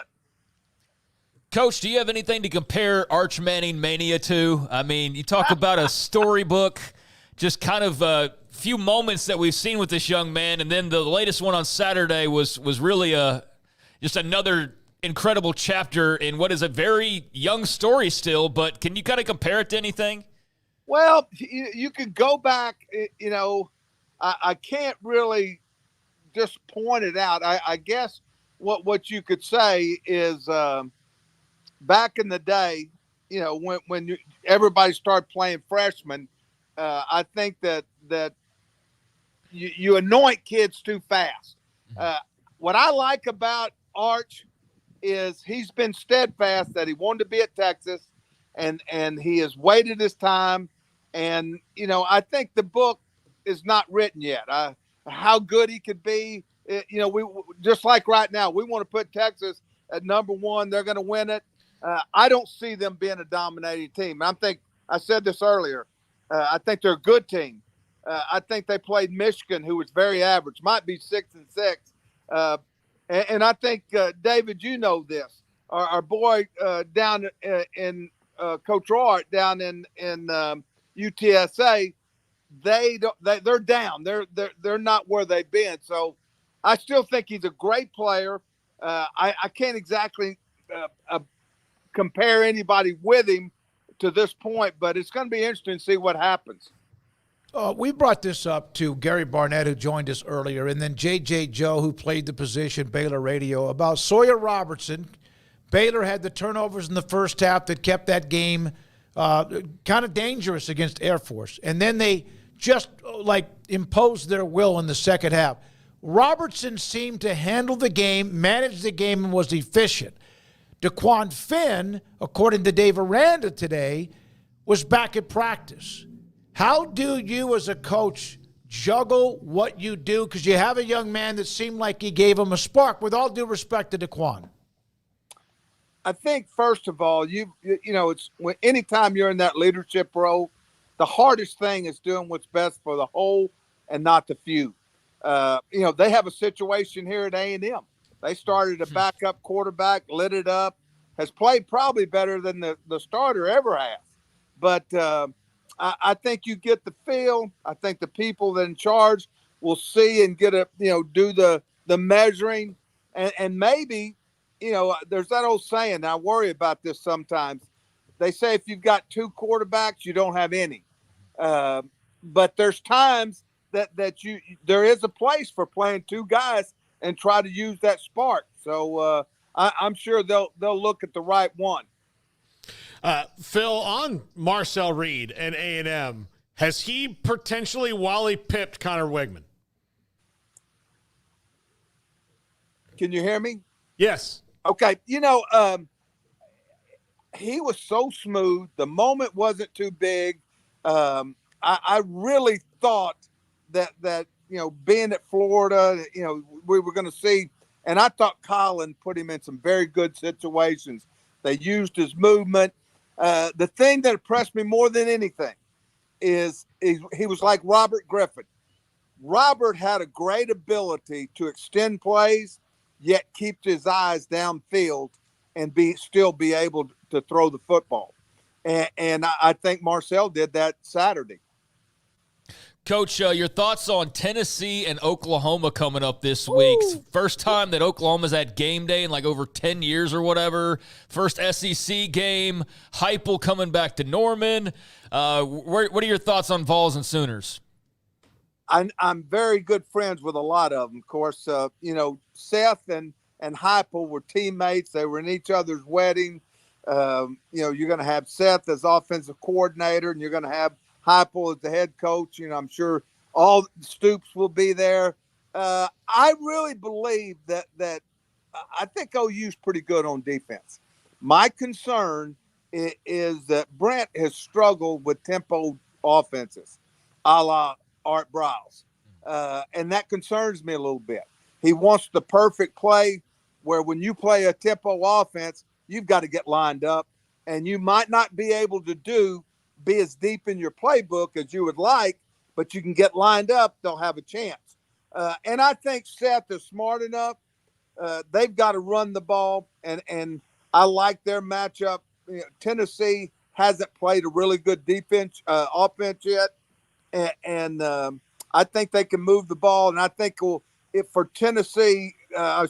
Oklahoma, to stay in it and have a chance, they're going to have to slow the game down a little bit. Coach, have you seen anything that's a trend in college football this year that sticks out? There's always something. Coaches are always tinkering. There's always something a little bit different. Anything in particular you kind of notice as an X's and O guy? The one thing I have noticed, I'm seeing a lot more in passing downs. I'm seeing a lot more 30 front, 3-man fronts with a lot of things you see in the NFL with a lot of people being deep. And obviously, quarterback, if you watch Washington State, that's what Tech tried to do against them, the quarterback rush for 200 yards. But I've seen more of that. Coach, Danton Land has taken over as defensive coordinator at USC, and Alex Grinch just could never point them in the right direction. They were struggling. They were terrible. They go to the Big House this week and take on Michigan, and their defense early on looks like it's for real, and he didn't really change the talent. He changed the scheme a lot, and they clearly made a difference in what they were doing conditioning-wise or developmentally for these guys. What do you think is the thing that flipped the switch for them? Is it just the change in coach, or do the players have to kind of realize they need to make a change too? I've always said this. Coaching matters. You know, David's heard me say it many times. How you approach it, what you do, your schematics, your techniques, it can change it for you. Now, Coach Lynn has done a great job, but what a lot of people failed to realize is the head coach at North Dakota State is now on the defensive staff at USC also, as I think he's associate head coach in charge of defense. He is an excellent football coach. And I think between them, they're sounder, both in schematics and techniques, and you can tell that. I see today where Michigan's changing quarterbacks. I've said this, and that's why I think Texas probably deserves at this point to be number one. But there's been no tests there. I think you're going to see Michigan maybe a 5-7 or 6-6 team. And that win won't be what we thought it was originally.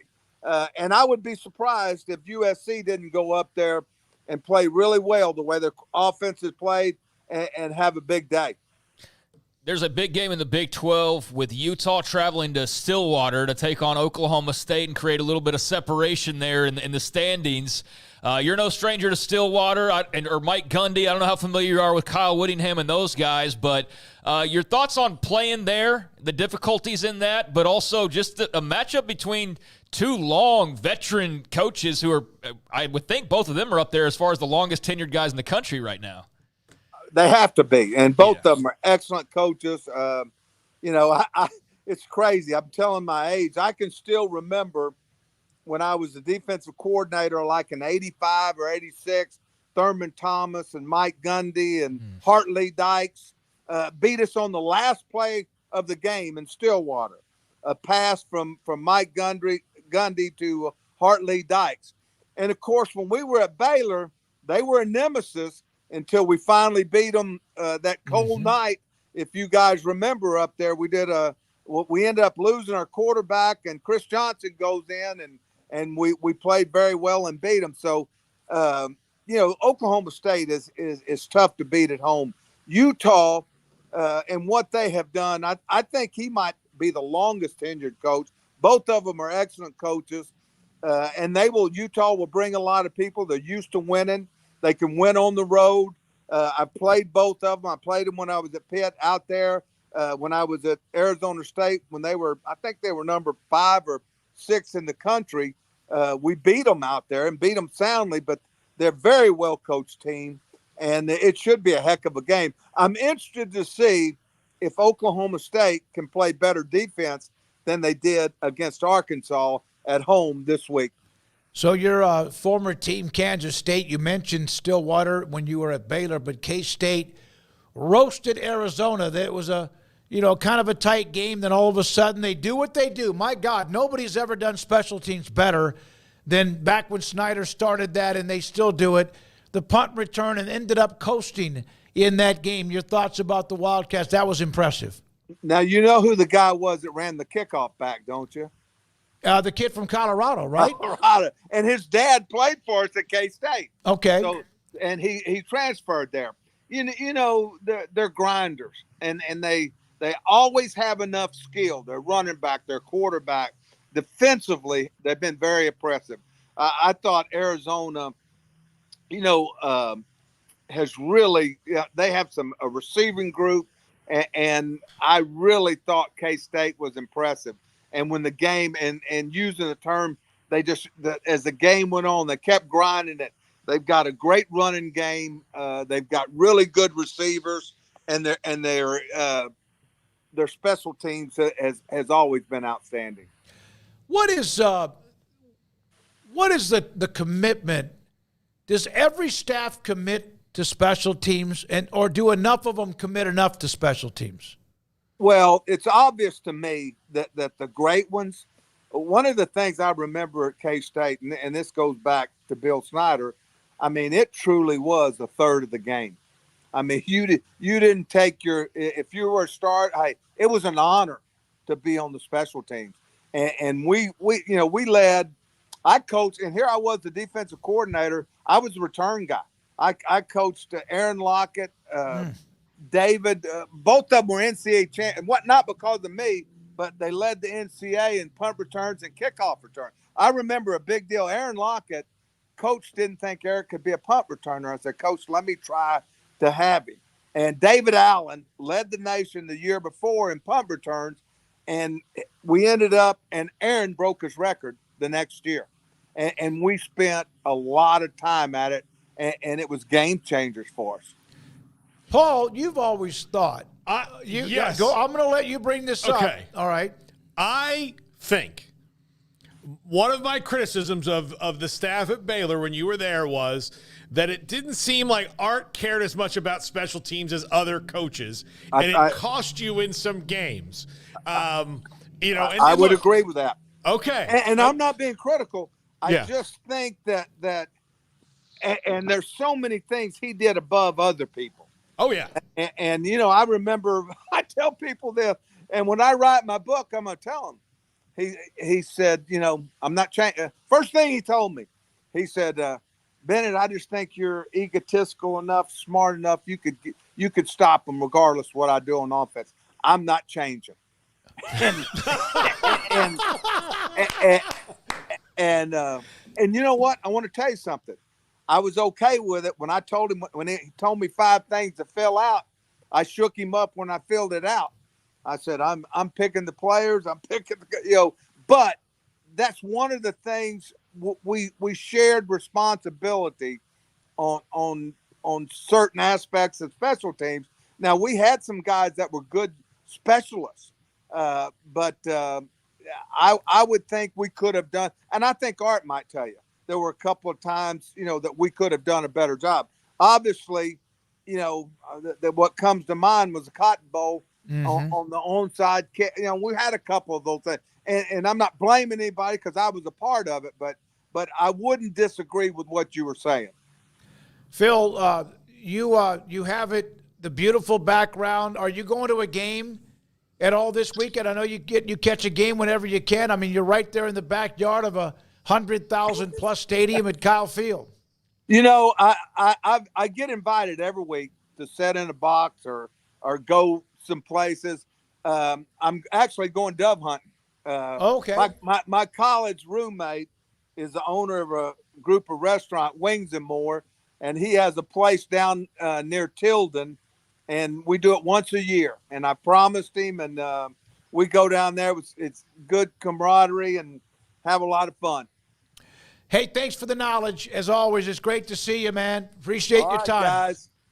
Thank you. We'll talk next week. Yes, sir. Phil Bennett. Bye-bye. Paul, you've always said that, but we never actually brought it up. Look, about the special teams. I'm always confident in Phil to be straight with me. I was a little worried we'd get in a debate, but thank you for teeing it up diplomatically, because it did used to watching games. I'd be like, God, they lost. They didn't lose many games in that run. They were very, very good. but it seemed like when they did lose games, that was often a factor in it. And it was like the Michigan State game. The big highlight is Chris Callahan getting knocked out after having the field goal blocked, and then that's all the momentum went the onside the other kick, way. That was a onside kick. I mean, they do have special teams moments that stand out, but you were just so mesmerized by the offense or so pissed off at the defense that you didn't really think about special teams. Mm-hmm. It's kind of how it was. I mean, the offense either was scoring 50 and the defense was giving up 49 or 51. And that was kind of always the story, basically. I mean, well, especially the first couple of years. But then, special teams did have its spots where you wondered, like, did y'all practice that, or do you just feel like you don't need to because you score so much that field goals don't matter or coverage doesn't matter or whatever? So that was definitely a narrative around back then. Yeah, I remember Phil back. We were doing the show before about the defense. That 2012 team was challenged. He came in because the defense was challenged. They eventually defensively won games. With what they did defensively because of what the players they were able to get and recruit across the board. And it made a difference. But, that game with Michigan State in the Cotton Bowl was a special teams disaster. All right, when we come back, what does the college football playoff projection look like based on today's polls that came out? There are a couple of other notes. Pat Narduzzi was fined at Pittsburgh after the win against West Virginia, and we need to discuss that because West Virginia blew a tire, and it was a bad blowout, too, in the loss to Pittsburgh. This is 365 Sports. I'm leaving the show a little bit early, slightly early today, because I'm going back to Ideal MRI. I have an injection in my lower back scheduled for next Tuesday. Not this week, but next week. But I'm going to get one more look at my lower back, and Ideal MRI is going to do that. And they did it a couple of weeks ago, and they want an even better look, and so do the doctors. My doctor, Dr. Ackley, who is the one who's been looking and trying to help my lower back and my hip. My hip was okay this weekend, but it's just like anything else. I wonder sometimes, is it arthritis? It's not anything structural like my hip is broken. It might be the fact that, there's that possibility of bone on bone. But it's enough to where I'm tired of it. And Ideal MRI is going to get a better look at it tonight when I leave the show just a little bit early. They're staying open late for me, which I appreciate. And by the end of the day, I will hear back from them and or my doctor or both because they'll load the images into the portal and I'll get a report back on what it actually means. And maybe next week it'll just be the regular injection in my lower back, L3 or L4, to help calm things down, or maybe it is something different than that. $497 or less every single time. I have Medicare, so I'm pretty fortunate with the cost, which is nothing. But if you don't have Medicare or you don't have the ability to pay the average of $1,100, which I get it, IdealMRI.com in the Central Texas Marketplace. Rob Maxey, one of the partners, IdealMRI.com. Baylor alumni are more than 160,000 strong. When we all join hands to support our university, we don't just move the needle, we move mountains. Working together, we create life-changing opportunities for students on the field, in the classroom, in the laboratory, and in life for generations to come. So get connected, get involved. Learn how at baylor.edu/alumni.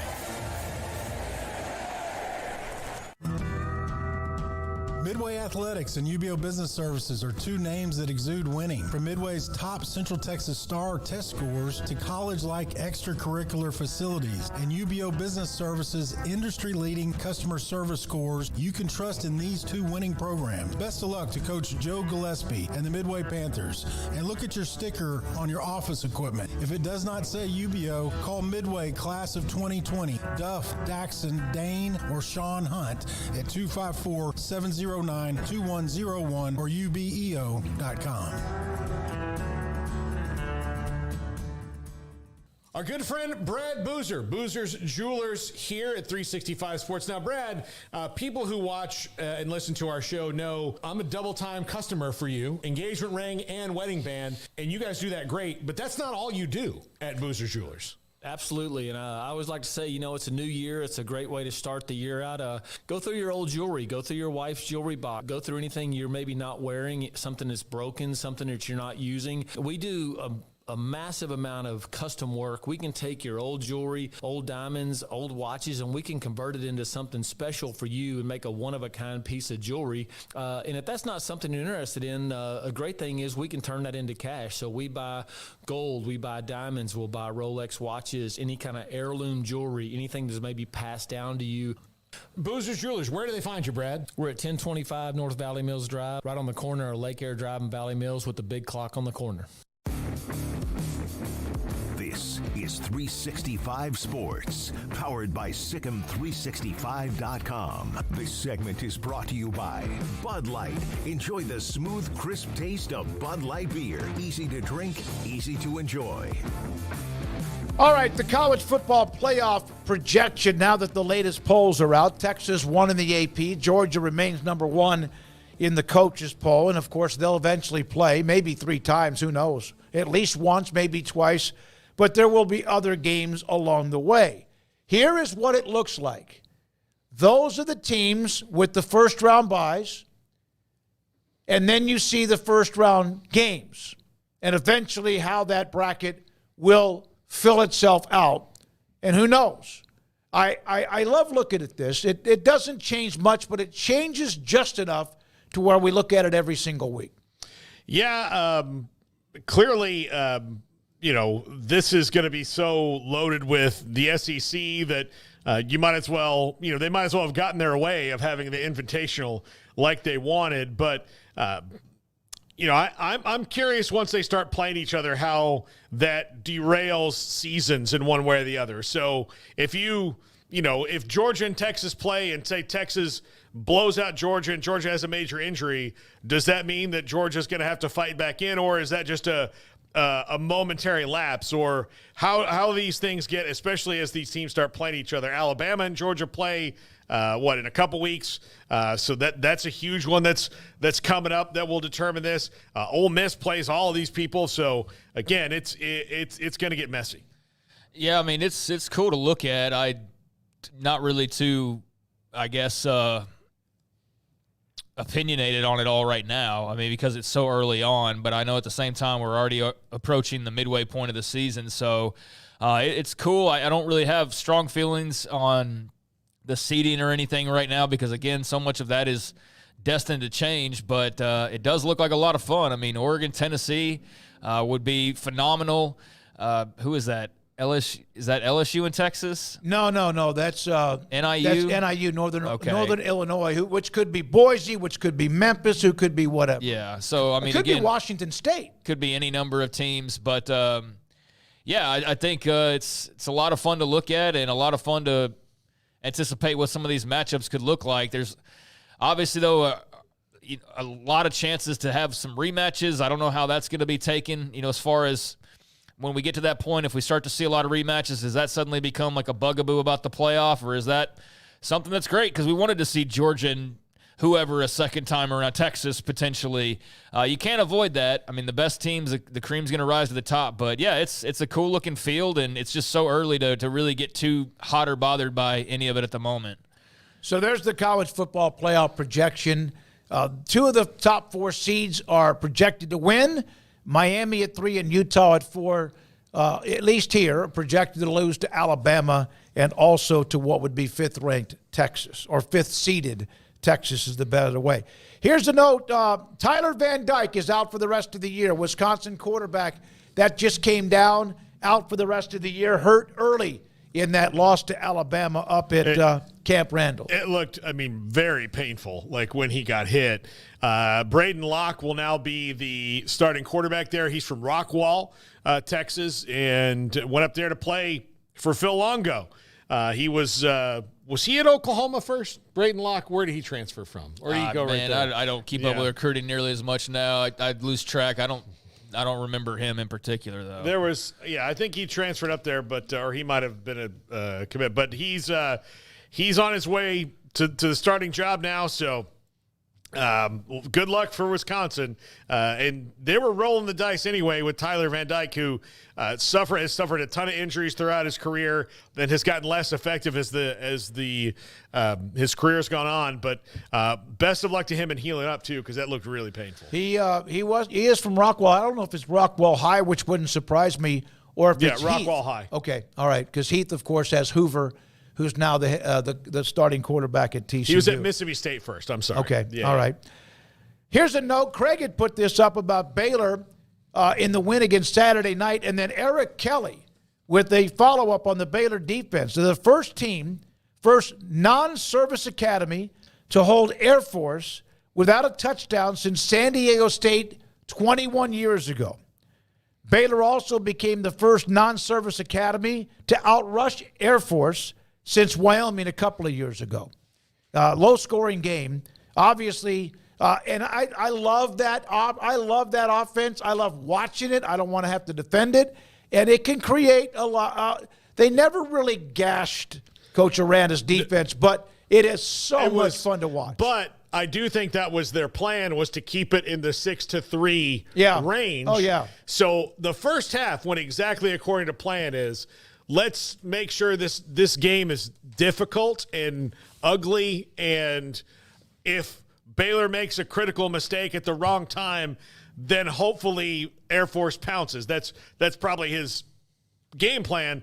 First half, Baylor made a lot of mistakes, and Air Force just held the ball and ran the clock out, kicked one field goal. That was what they did. Then in the second half, everything went right for Baylor, and they started scoring and moving the ball and doing all those things. So the plan didn't have that long of a shelf life, but if you can get that to work for you, that's how Air Force has won a lot of games and upset teams before. I mean, the only reason this game was close was because of fumbles. Yeah. That's the only reason this game was close. It's the only reason Air Force had the ball as long as they did in the first half. They had a 23:56 to 6:04 time of possession. They had the ball for 17 minutes longer in the first half. Yeah, it was like 35-11 in plays. And it was 3-0, and then it was 3-3, and it was 6-3. So, yeah, that was going all according to plan, but the only reason it was like that was because, again, 3 lost fumbles that Baylor had that the Air Force recovered, and so they were able to just sit on the football, but they didn't do anything with it. They missed a field goal attempt. They scored all of 3 points in the entire game, and by the end of the game, that 17-minute advantage was more like 3 or 4 minutes. So, yeah, it was the right formula in the first half, but I think that was as much your opponent playing into your mode of ball as much as it was anything that they were doing. Air Force is just a young team. They're very inexperienced. They need some time to get to where they need to be.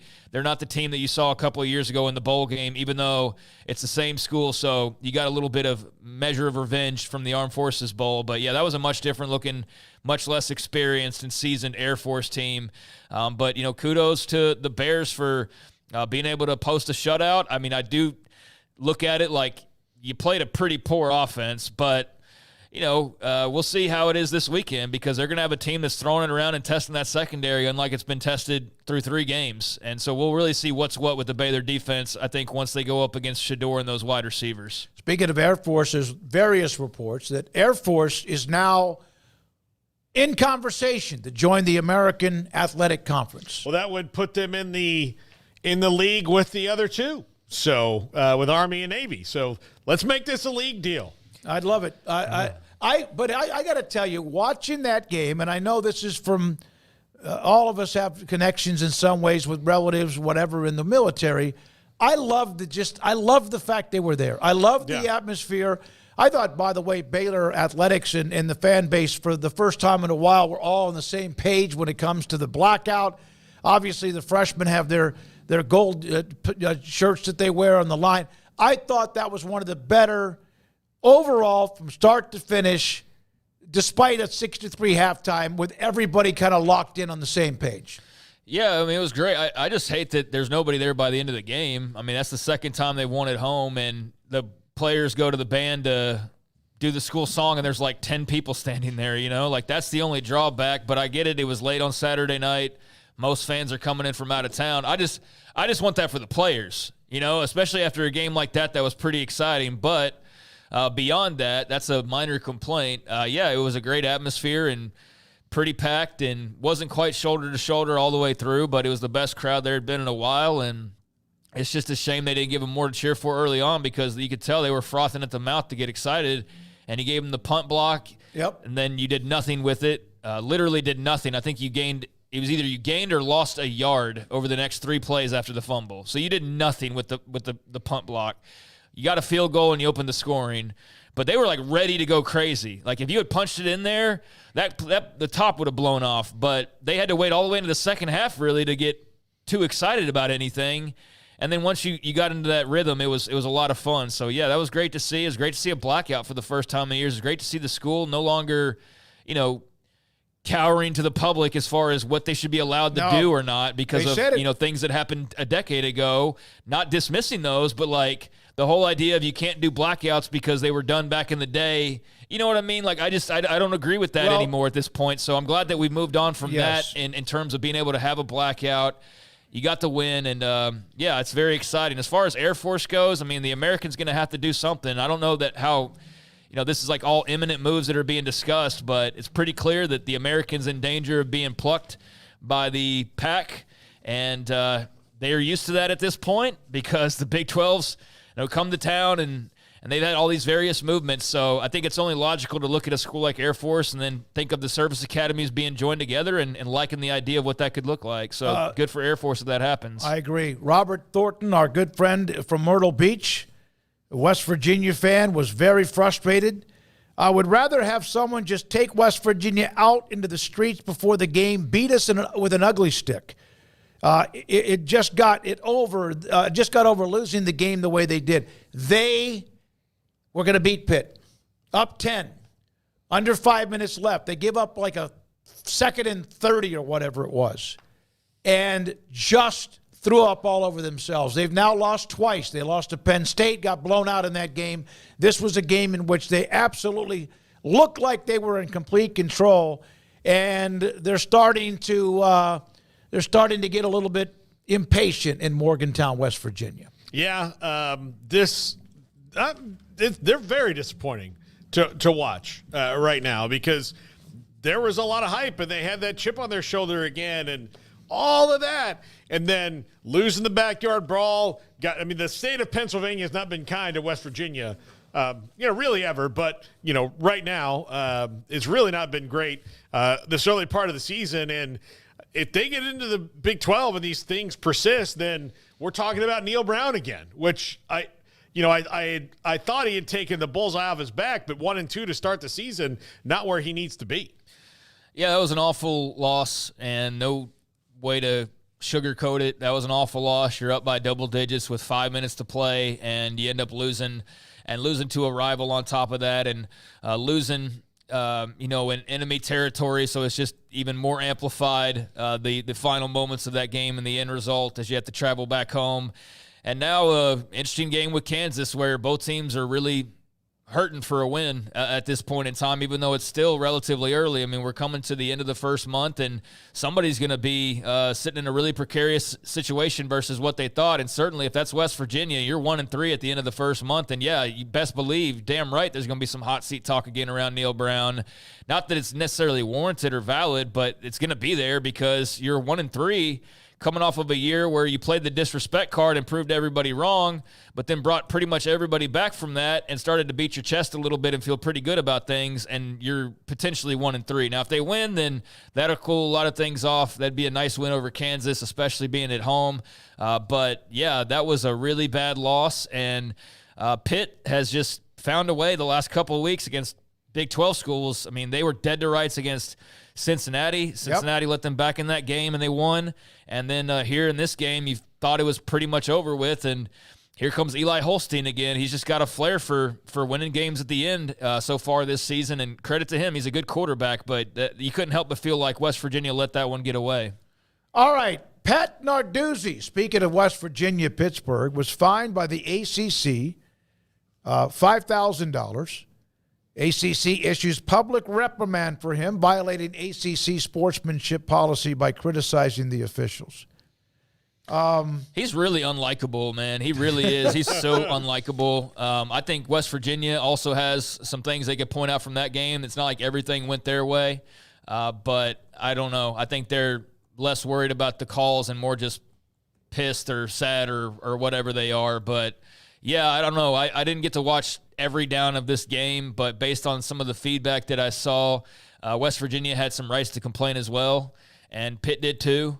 But Pat Narduzzi's just the type of guy that he's going to take that a little bit further, I feel like, than most other coaches do. I just feel like I hear that I hear him complaining about stuff or throwing things out there like that more than I do other coaches. And maybe I'm just not remembering that correctly, but I just feel like when I hear Pat Narduzzi, it's usually something along these lines.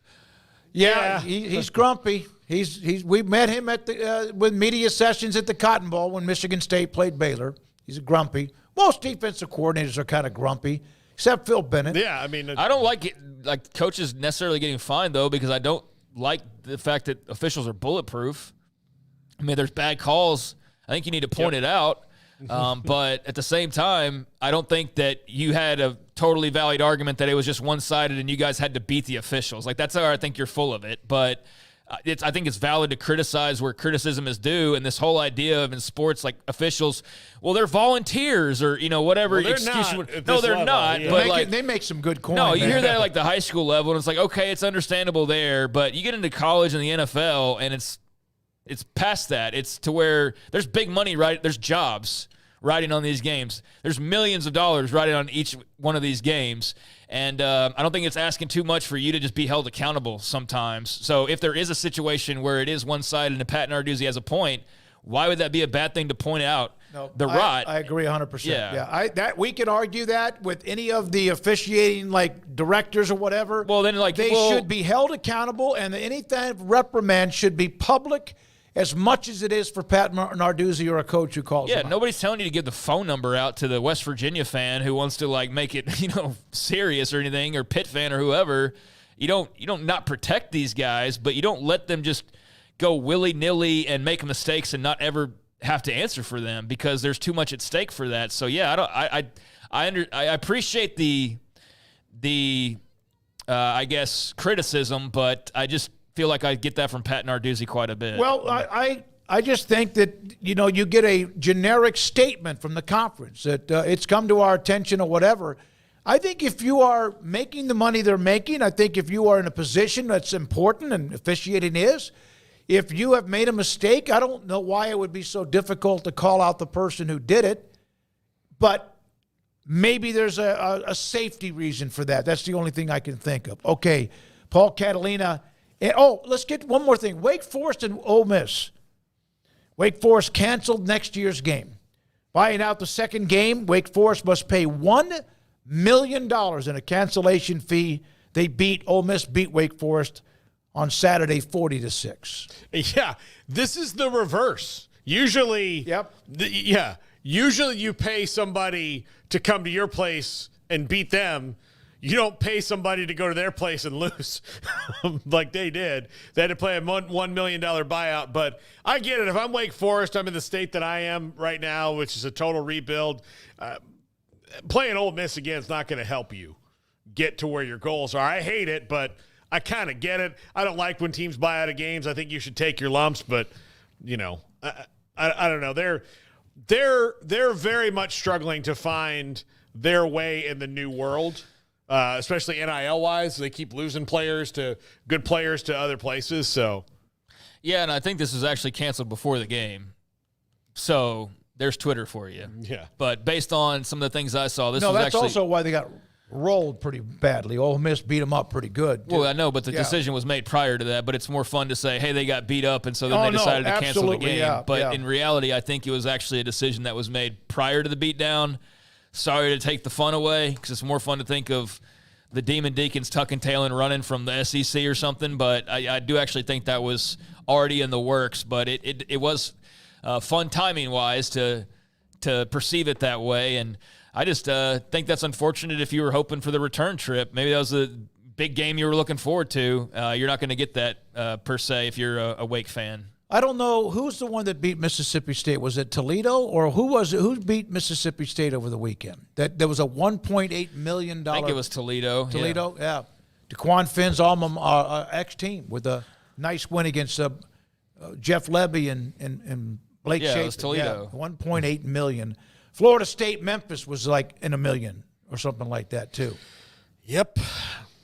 Yeah, I'm sure Levy's not sweating this because it gives him more reason to say, like, hey, this is why we need NIL money, and this is just a rubber year anyways. It's not like this is the trend for the program. But, yeah, they're not very good at all, and that's brutal losses back-to-back of getting teased with Arizona State after getting beat up pretty good and then getting teased that you were going to maybe make a comeback and then turn right around and get blown out on your home field by Toledo. That's pretty rough.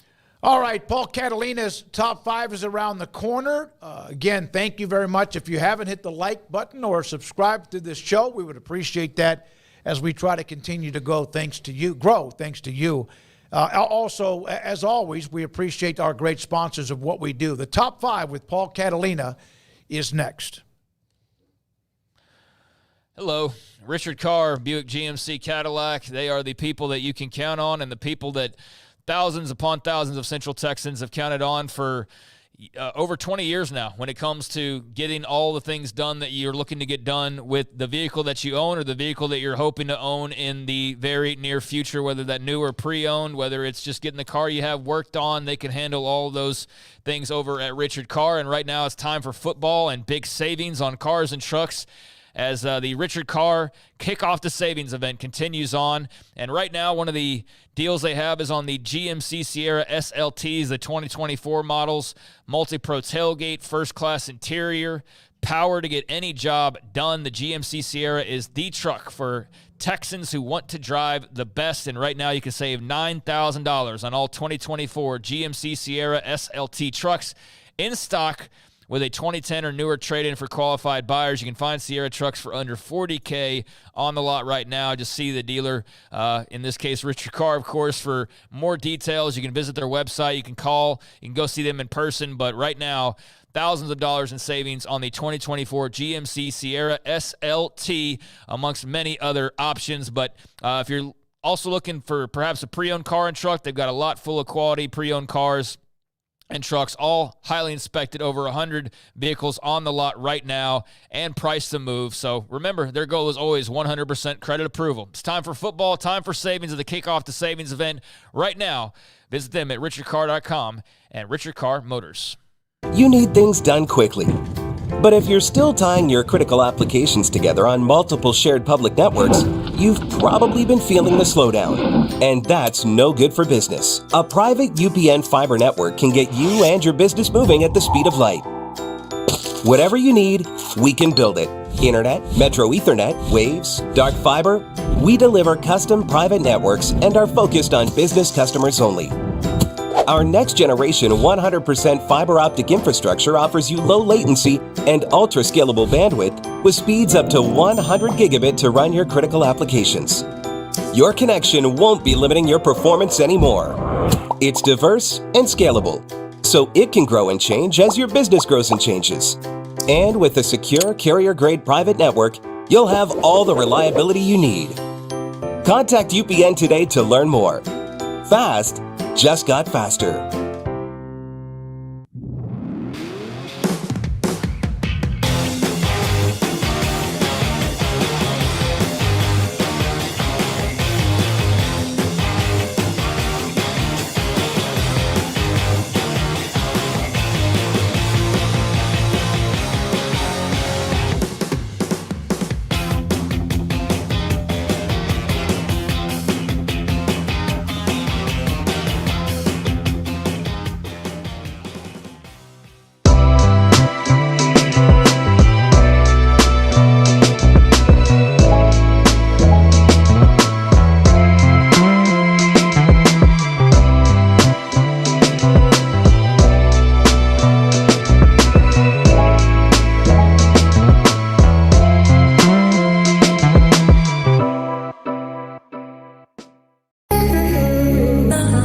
time for Paul Catalina's Top 5. Brought to you by Texas Beef House. Where's the best beef in Texas? Your house when you order from Texas Beef House. Unleash the flavor of Texas raised Wagyu. From our pasture to your plate, TexasBeefHouse.com.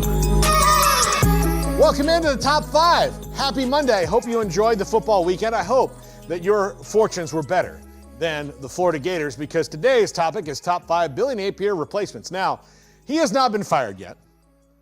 We don't know that for sure he's going to get fired, but it's certainly trending in that direction. The two FBS opponents you've played at your place, one of them a conference game, you get absolutely housed in the swamp, a place where they never got housed. Like, usually the games are close, even if they do lose.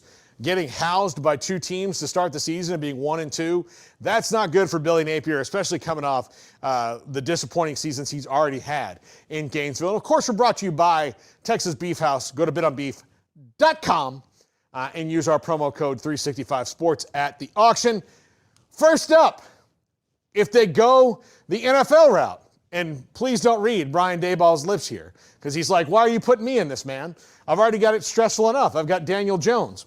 But if the Giants clean house, which they are going to do at quarterback, and they probably will do at head coach, even though I'm not totally sure how much this is on Brian Daboll, I can see the Gators taking a swing for Brian Daboll. 1, NFL name. 2, not just an NFL coach. He was at Alabama under Nick Saban, and he's got that kind of confident swagger where he knows how to recruit. It's not been that long. He could go and very easily be a college coach and maybe be successful at it.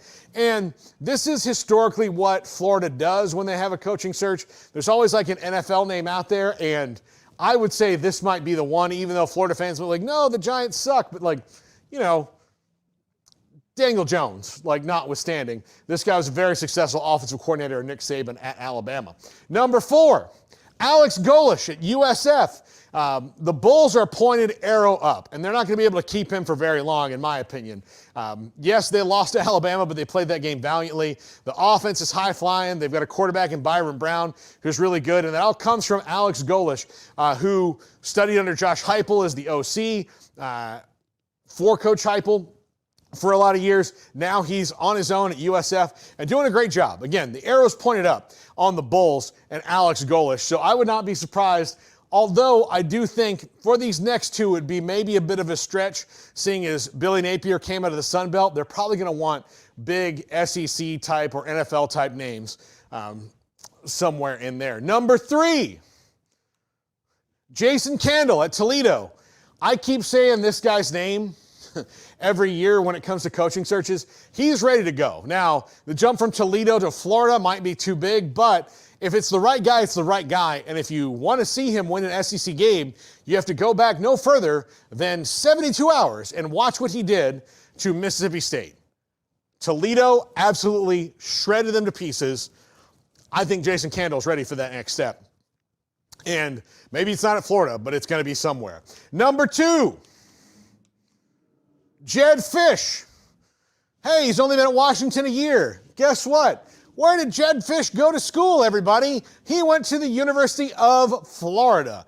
And considering that he's kind of on the way up, and everybody loves to have an alum, Jedd Fisch is going to be in the water. Now, would he go take that job right now? Is that the best move for him? He's trying to build back Washington. They just lost to Wazoo in the Apple Cup, by the way. So, Jedd Fisch, is this reasonable? I don't know, but I guarantee you the tires are getting kicked on Jedd Fisch. And number 1, this is the home run swing that they're going to want. The Lane Train, Lane Kiffin. He's built a team at Ole Miss that's really good. Jackson Dart might be a Heisman finalist. He's been fantastic this year. He is the portal king right now. Mike Norvell's fallen off. Right now it's Lane Kiffin that holds that title, and his high school recruiting is starting to kick up. Now, if you put him in a place like Florida that's going to pretty much open the vault for him because they're going to be desperate, and he can keep DJ Lagway there, I think that's a huge fit. Now, he may be completely thrilled and happy at Ole Miss, but he's never been scared to jump before, and I would not be surprised to see the Chomps try to take a bite out of the Rebels and take Lane Kiffin away from them. So that, to me, would be their big home run hire right now. And, of course, all this will change whenever the decision is made about Billy Napier and his future in Gainesville. That's going to do it for this Top 5. We're wrapping it up right now. All right, that's going to do it for us. We're back again tomorrow. John McClain on the show. I believe Matt Brown's back on the show, and much, much more. Don't forget about 365 Sports tonight.